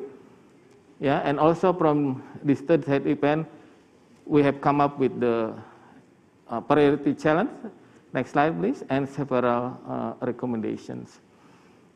And the fourth side event, next slide, was conducted in cooperation with CPEC from Argentina. It's focusing on education, building educational perspective for a common future. And the last side event, this current side event, next slide please, we focus on multidimensional poverty. Next please. So we hope from this side event also we can come up with priority challenge and several recommendations to be included into the communique. So So far, from the policy briefs and from the side event, we have been able to formulate several priority challenges. In the next slide, this is my last slide. We have come up with the priority challenges that we will include in the T20 communique. The first one is on how to enable inclusive and resilient education system for recovery to build stronger collective futures. The second one is on how to scale up inclusive digital learning to achieve a more purposeful future. The third one is how to design comprehensive, inclusive, and resilient social protection system post-COVID-19 pandemic to address the key challenges facing both developed and developing countries, including disability, longevity poverty, and gender equality, and non-traditional workers. The fourth priority challenge is how to ensure inclusive future of works to prevent from increasing inequality both within and between countries. And the last one is on how to ensure digitalizations of micro, small, and medium enterprises can promote economic inclusion and not widening inequalities. So from these priority challenges, we will propose recommendations to be included in the communique. The process is now still ongoing, and we hope from this side event also we will add more priority challenges and recommendations to be formulated and included in the T20 community and presented to the G20 leaders in September, early September this year. That's from me, Nikki. Thank you. Thank you so much, Asep. Thank you, Asep, for that really exciting overview of Task Force 5. And hopefully after this side event on multidimensional poverty, we will be able to add more priority issues regarding multidimensional poverty. Thank you, Bapak. We now welcome Professor Sabina Alkire. Everyone knows you, Sabina, so you don't need an introduction. So I'll just go straight to your questions. So Sabina, can you tell us more about the MPI? Why is it important? Why is it innovative, easy to implement? And why does Indonesia and G20 nations need it? Over to you, Sabina. Thank you so much, Putu or Nikki.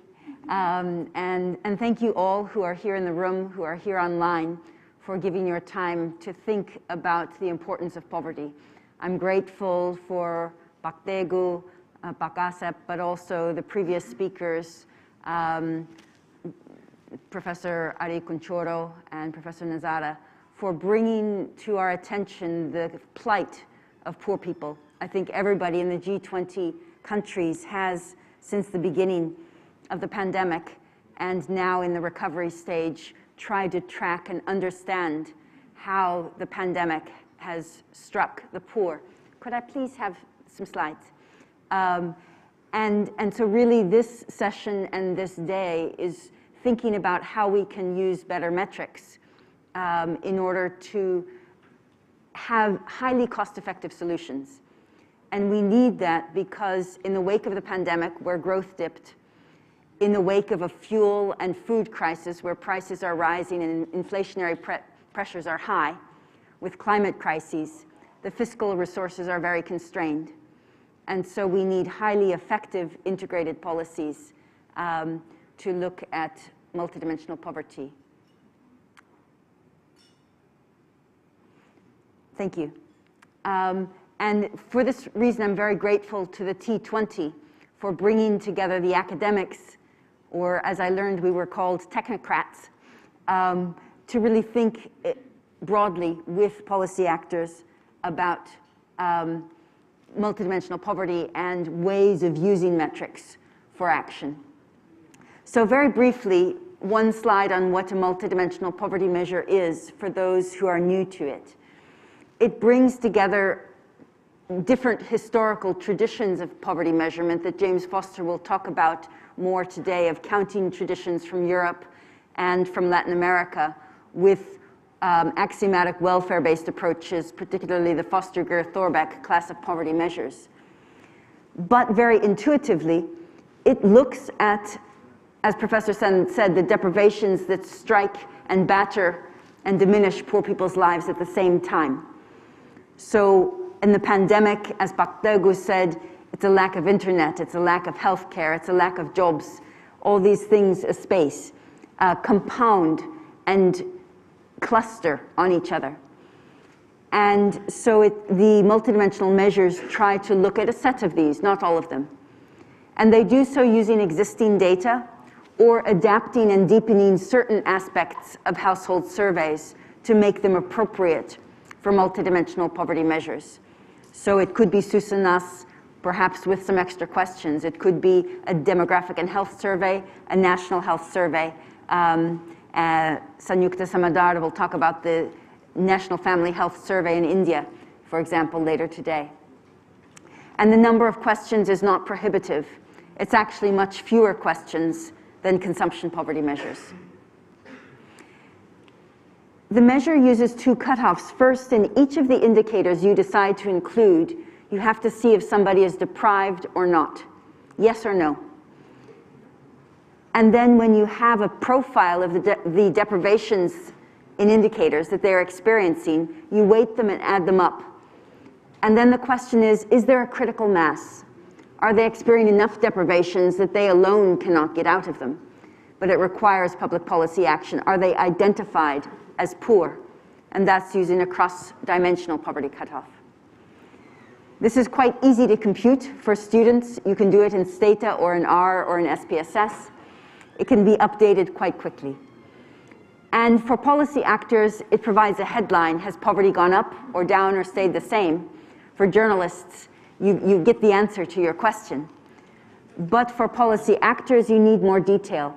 You need disaggregation and decomposition across different subgroups, the people living with disabilities, people in different regions. And you also need to know the indicator composition of poverty. Do we need to invest more in nutrition or in unemployment or in children going back to school?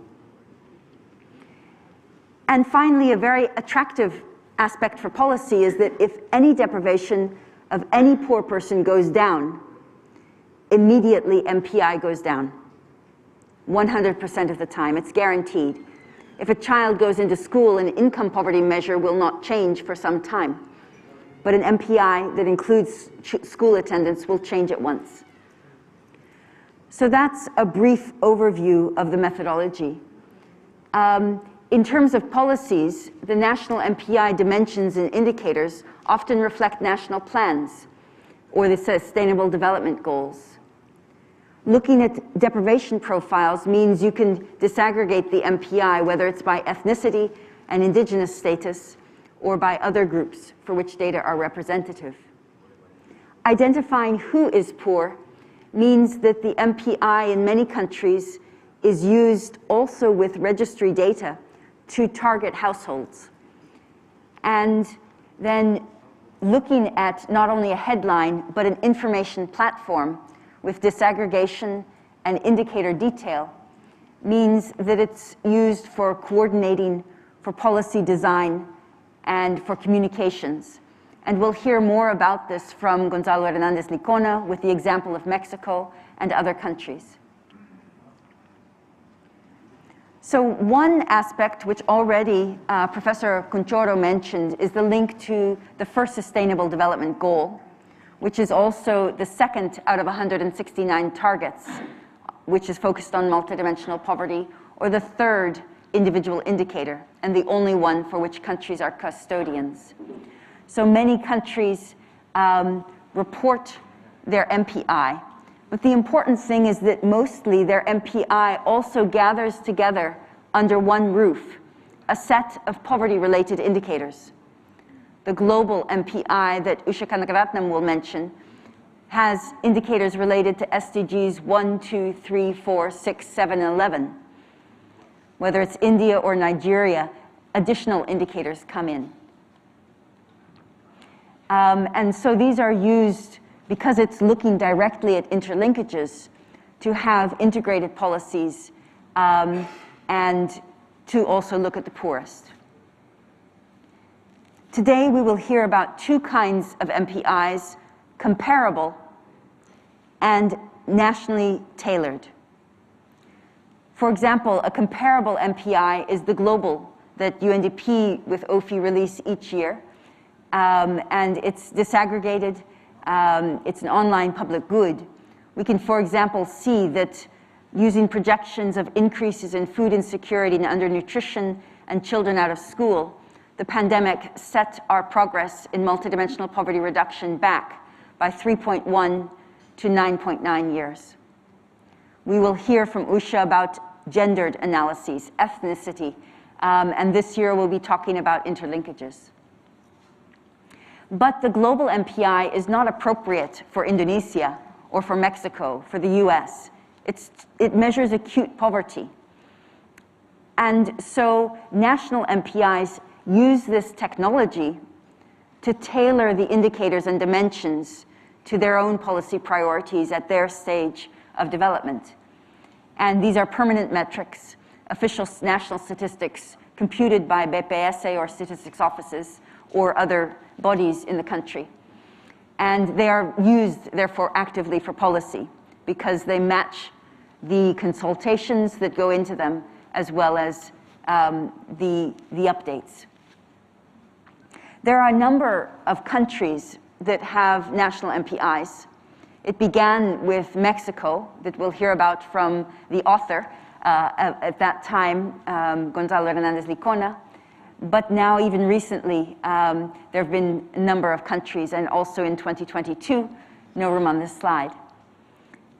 Because of the critical mass, we've created a South-South network, the Multidimensional Poverty Peer Network, and a number of G20 countries, including China, South Africa, are on the steering committee, but additional countries, including Turkey or Indonesia or India or Mexico, are also participating in the network. So that's a South-South space, but MPIs are also from other countries, as we will see. So how does this work on measurement link to policy uses? There are a number of different ways those links are being made. Obviously, there's a need to complement monetary, income, or consumption measures. Both are important. It's like having both eyes. Then you can see to pour your water into your glass. You can see three-dimensionally. You can see with more depth and detail. And then you can monitor poverty reduction over time. But beyond that, it's a tool for resource allocation. The president of Costa Rica set a decree that budget had to be allocated according to MPI as well as monetary poverty. It's also a technique for targeting, whether it's geographic areas. In Panama, a not very poor country, in Panama City, 88% of people were poor, but in the indigenous comarcas, it was 92%. But also targeting households for conditional, unconditional transfers, but also other kinds of benefits, of scholarships, of health benefits, of worker skills development. And then coordinating across different ministries, and very importantly, we'll stress this again, across levels of government. Sanyukta personally traveled to so many states in India to try to make sure there was buy-in at the state level, not just national. And then looking at the poorest, are they catching up or are they being left behind? And in the wake of the pandemic, the work of reducing poverty is too big for any one actor, including government. We've got fiscal crises, a lack of growth, debts from COVID. So the MPI needs to be transparent, communicated to, and understood by other actors. The student who's just graduating, who's going to make a digital platform. The NGO worker who is able to use their facilities in the NGO to look at multidimensional poverty in their region. The private sector leader who looks at MPI among her own employees, or who uses it to track progress in social bonds and ESG. So we need to look at all of the actors and use MPIs transparently. A couple examples of these. The United States has an alternative poverty measure based on this methodology. They call it the MDI, Multiple Deprivation Index. And what's been interesting in that context has been the disparities. Across states, poverty ranges from 7 to 22%, across counties from 2 to 60. But what really was interesting is that when you look at ethnic groups, which became really important politically in the United States, they found that the multidimensional measure was much more accurate, perhaps, or fine-tuned than monetary poverty at showing disparities among the ethnic and nativity groups. But that's levels of poverty. What about trends? We all know and celebrate China's progress in reducing multidimensional poverty from 2012 to 2020, when they reduced to zero the people who suffered from the 2 no worries and the 3 guarantees. That includes monetary, but also health, education, housing, and other variables. But you may know as well the phenomenal progress that was documented in India's poverty reduction. Using the global MPI, and in a decade, 270 million people, or more than that, left poverty in India. Furthermore, the pattern of reduction was pro-poorest. But for the academics among you, a twist. It was pro-poorest among the MPI. So the orange bubbles show the poorest states on the right, and the pace of absolute reduction vertically, with the rightmost states being lowest down. But if you only looked at headcount ratio, you didn't see that. The green bubbles are the headcount ratio, and you see a bit of a U. Why is that? So much reduction among India was among the poorest of the poor. So they didn't yet leave poverty, but deprivations among them reduced. They came closer to the poverty line, the P1 measure in multidimensional space. The MPI captures that progress, and the headcount ratio doesn't. So if the journalists could make that seem very simple, it would be wonderful. There's also, for each state, you can see how poverty went down, and so what worked, and recognize and learn from it.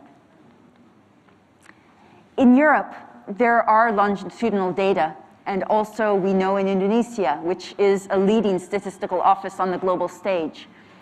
What was interesting is when we looked at the at-risk of poverty or social exclusion measure that Europe has as an MPI and looked at the transitions, we found that the bottom orange were chronically poor, but that 1/4 of the population of Europe had been in poverty once between 2014 and 2017. Making a measure with 6 dimensions instead reduced some of the transitoriness. So we need to study and learn more about the volatility of multidimensional versus monetary. 2 other national examples briefly from Colombia. Colombia used its national development plan together with McKinsey, a management group, to set targets each year for the reduction of each indicator.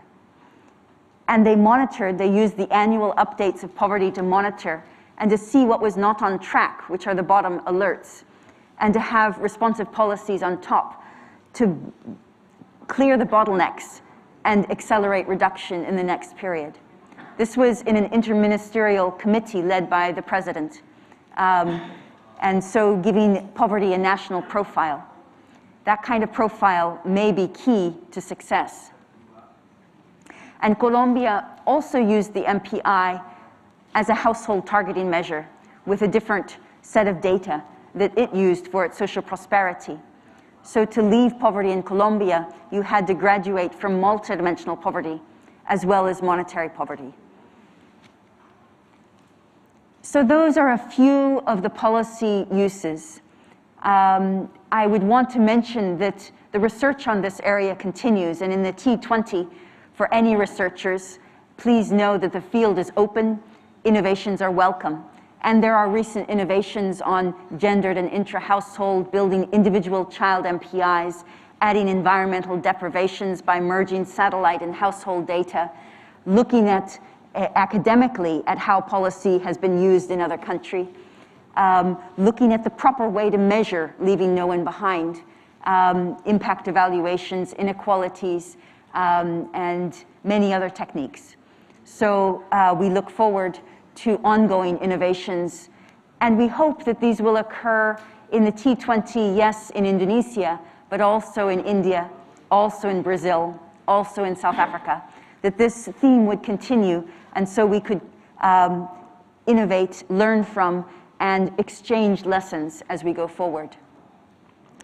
I would like to just close by remembering that we've been talking about what we can do.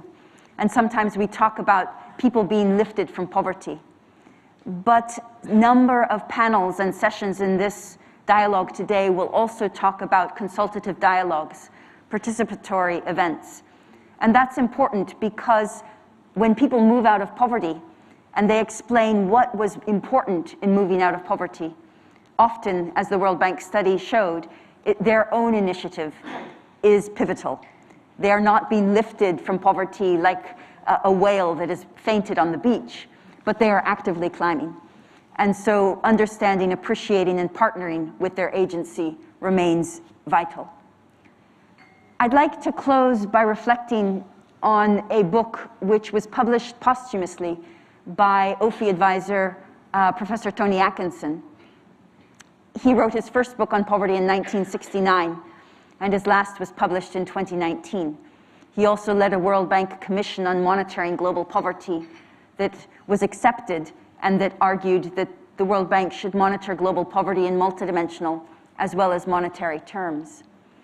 But for those of us who work on poverty academically, he urged that whether we are in think tanks or in universities, there's something different about working on poverty. And that is that we cannot be happy if our papers are published.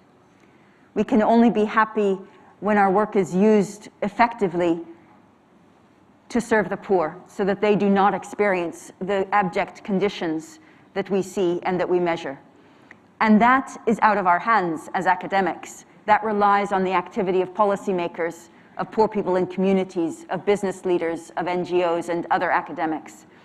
And so this T20 is a very apt space for taking forward his recommendation that work on multidimensional poverty measurement and on monetary poverty measurement be known for links to action. So I'm grateful for this occasion, and I'm grateful going forward for our work together to try to make that so.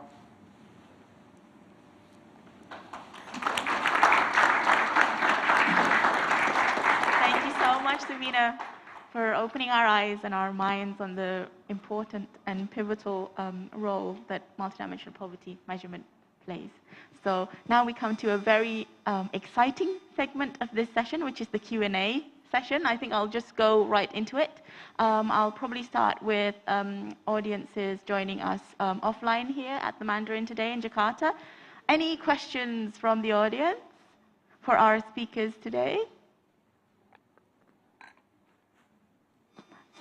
Not yet, but I have one question from our online speaker, our online participants, from Mas Imam Muklis. This is to Pak Teguh. There are some factors that contribute to extreme poverty. For me, the main factor is limited access to economic resources.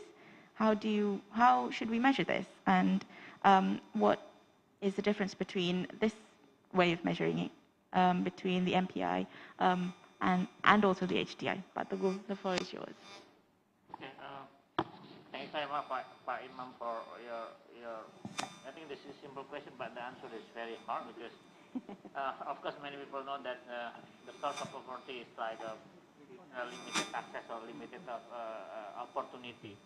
I think so. One of the idea to capture this issue, I think so, using the multidimensional poverty, maybe we can measure about the opportunity itself, about the access of education, access of vaccine.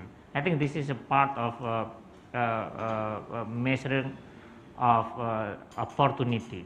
of every individual to be someone in the future, for example, education. So I think so, using the multidimensional poverty maybe can better to capture the main sources of poverty itself, because we can design and also customize, I think, maybe can be a little bit different with the global MPI. We have to make a customize and also adjust it with the local condition. And back to the limited access source of poverty, if we only use the single measurement of poverty, maybe we cannot fully capture what's kind of the limitation, because this is only measures one indicator. So I think this is I don't know, this is direct to answer the Pak Imam questions, but I think so, addressing the limited access.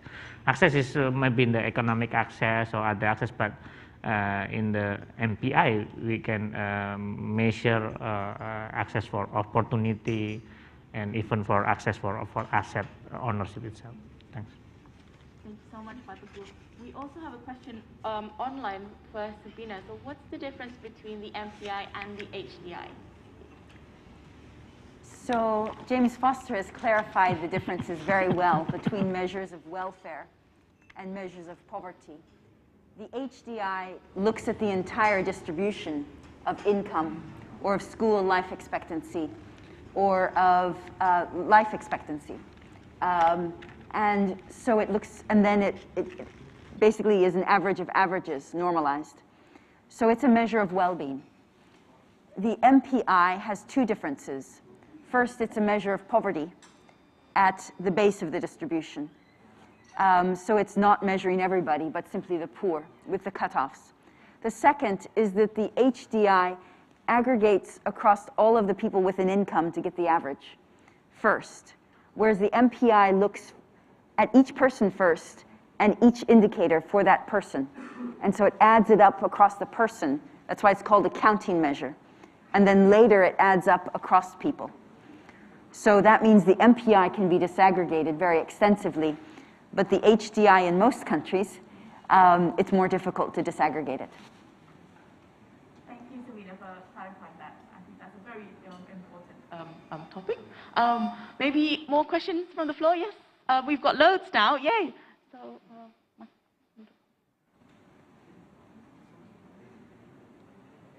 please state maybe your name and your institution and say hi first before your question. Thank you.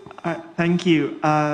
Good morning, everyone. Thank you so much for the speakers today. I have sort of a basic question because I'm new to this multidimensional poverty index.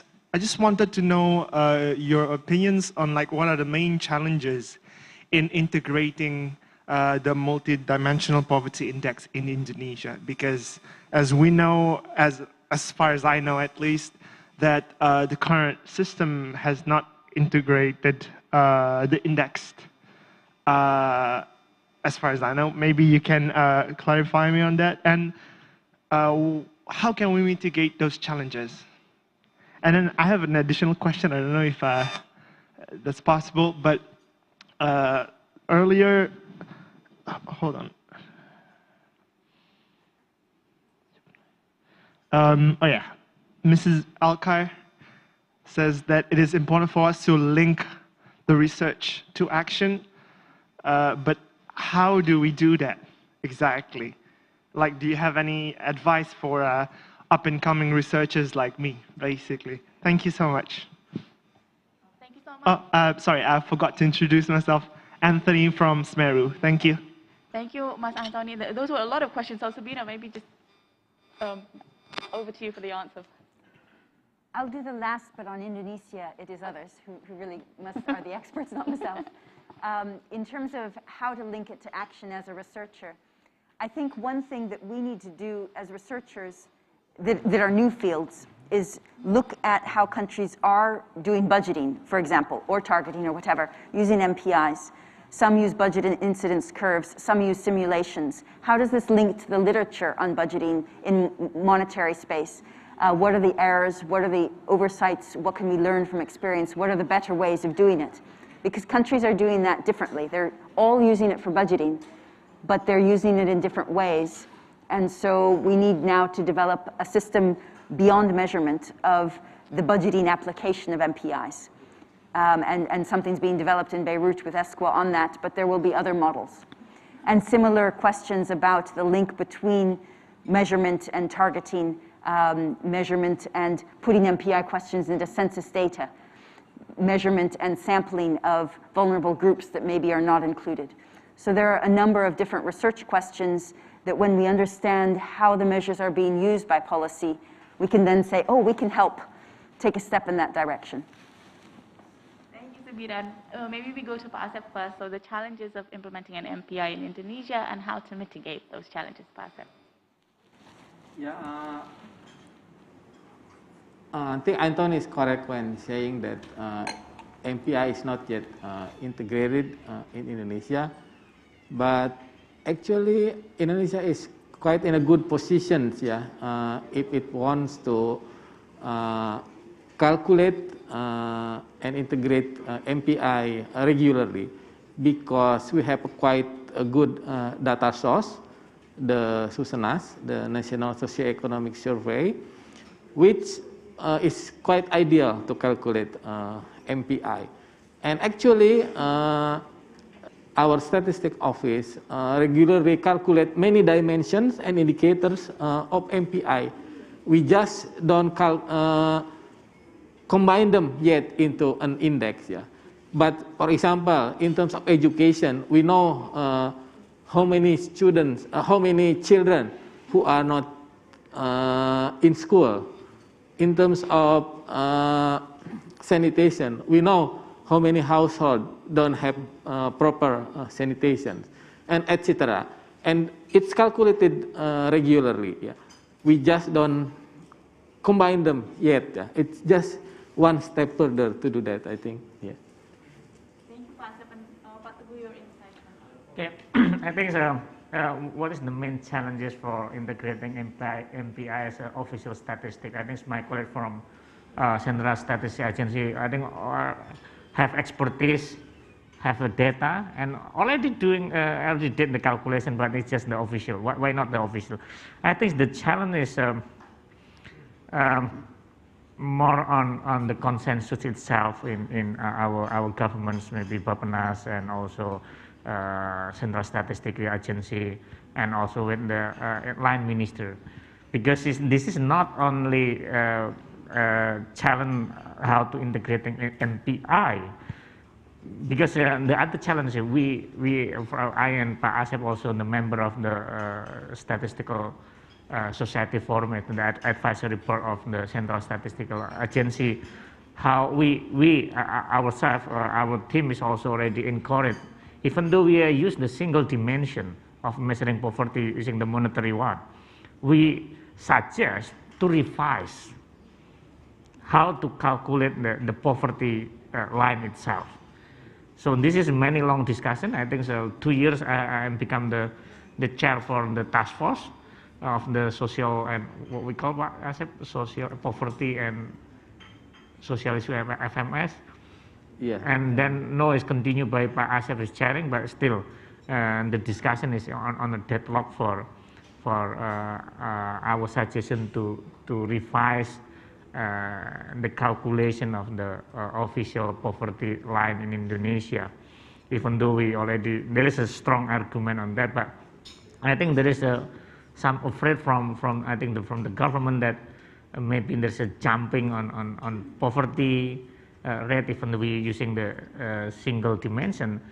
But I think when many people or many multilateral organization and also think tank and also university level to how to say researching this and disseminating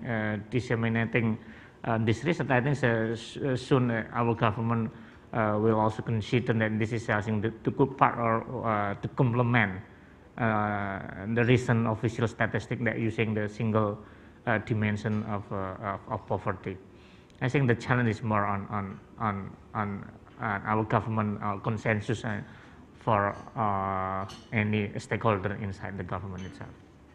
Thank you, Pak Teguh. So maybe we have one more short question from the floor, and then one question from participants online.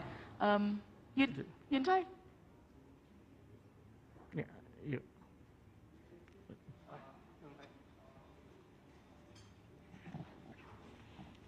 Hello, my name is Hyuntae. I'm a research intern for IBER here as an undergrad from Harvard. And my question to Sabina is on agency. And you mentioned briefly that a lot of people who come out of poverty, they say that their own entrepreneurship or their own initiative provided a big factor for that.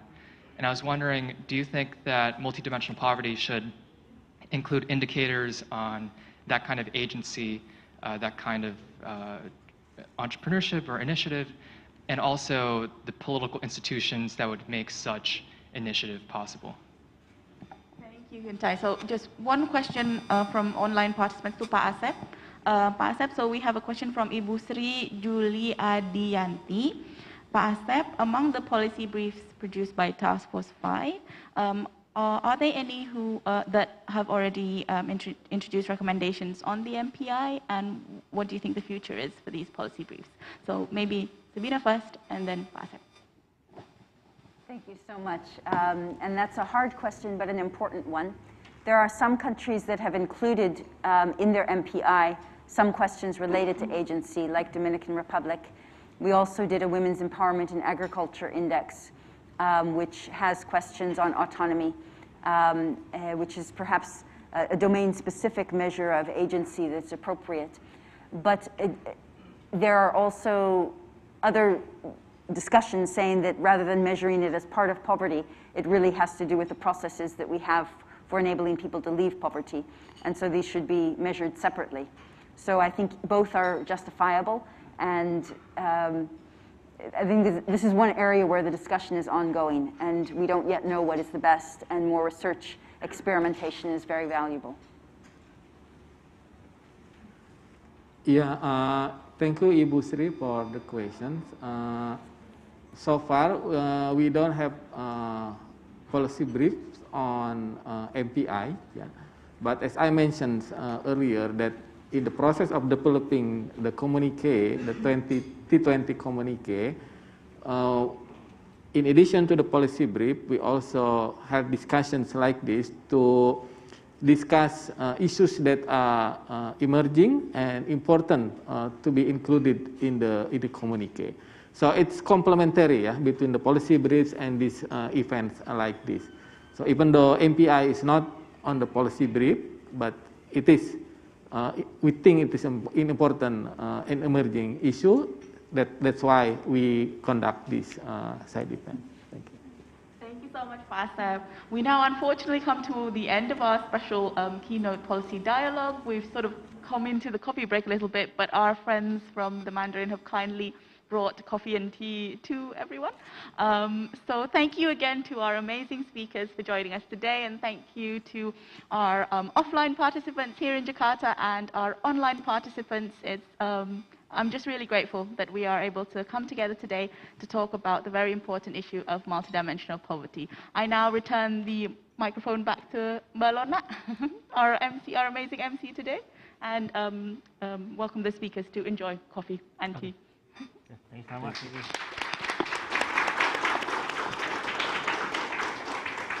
Thanks, Sabina. Thank you so much. Yes, thank you. Really enjoyed it.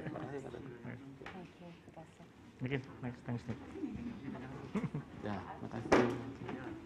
Well done.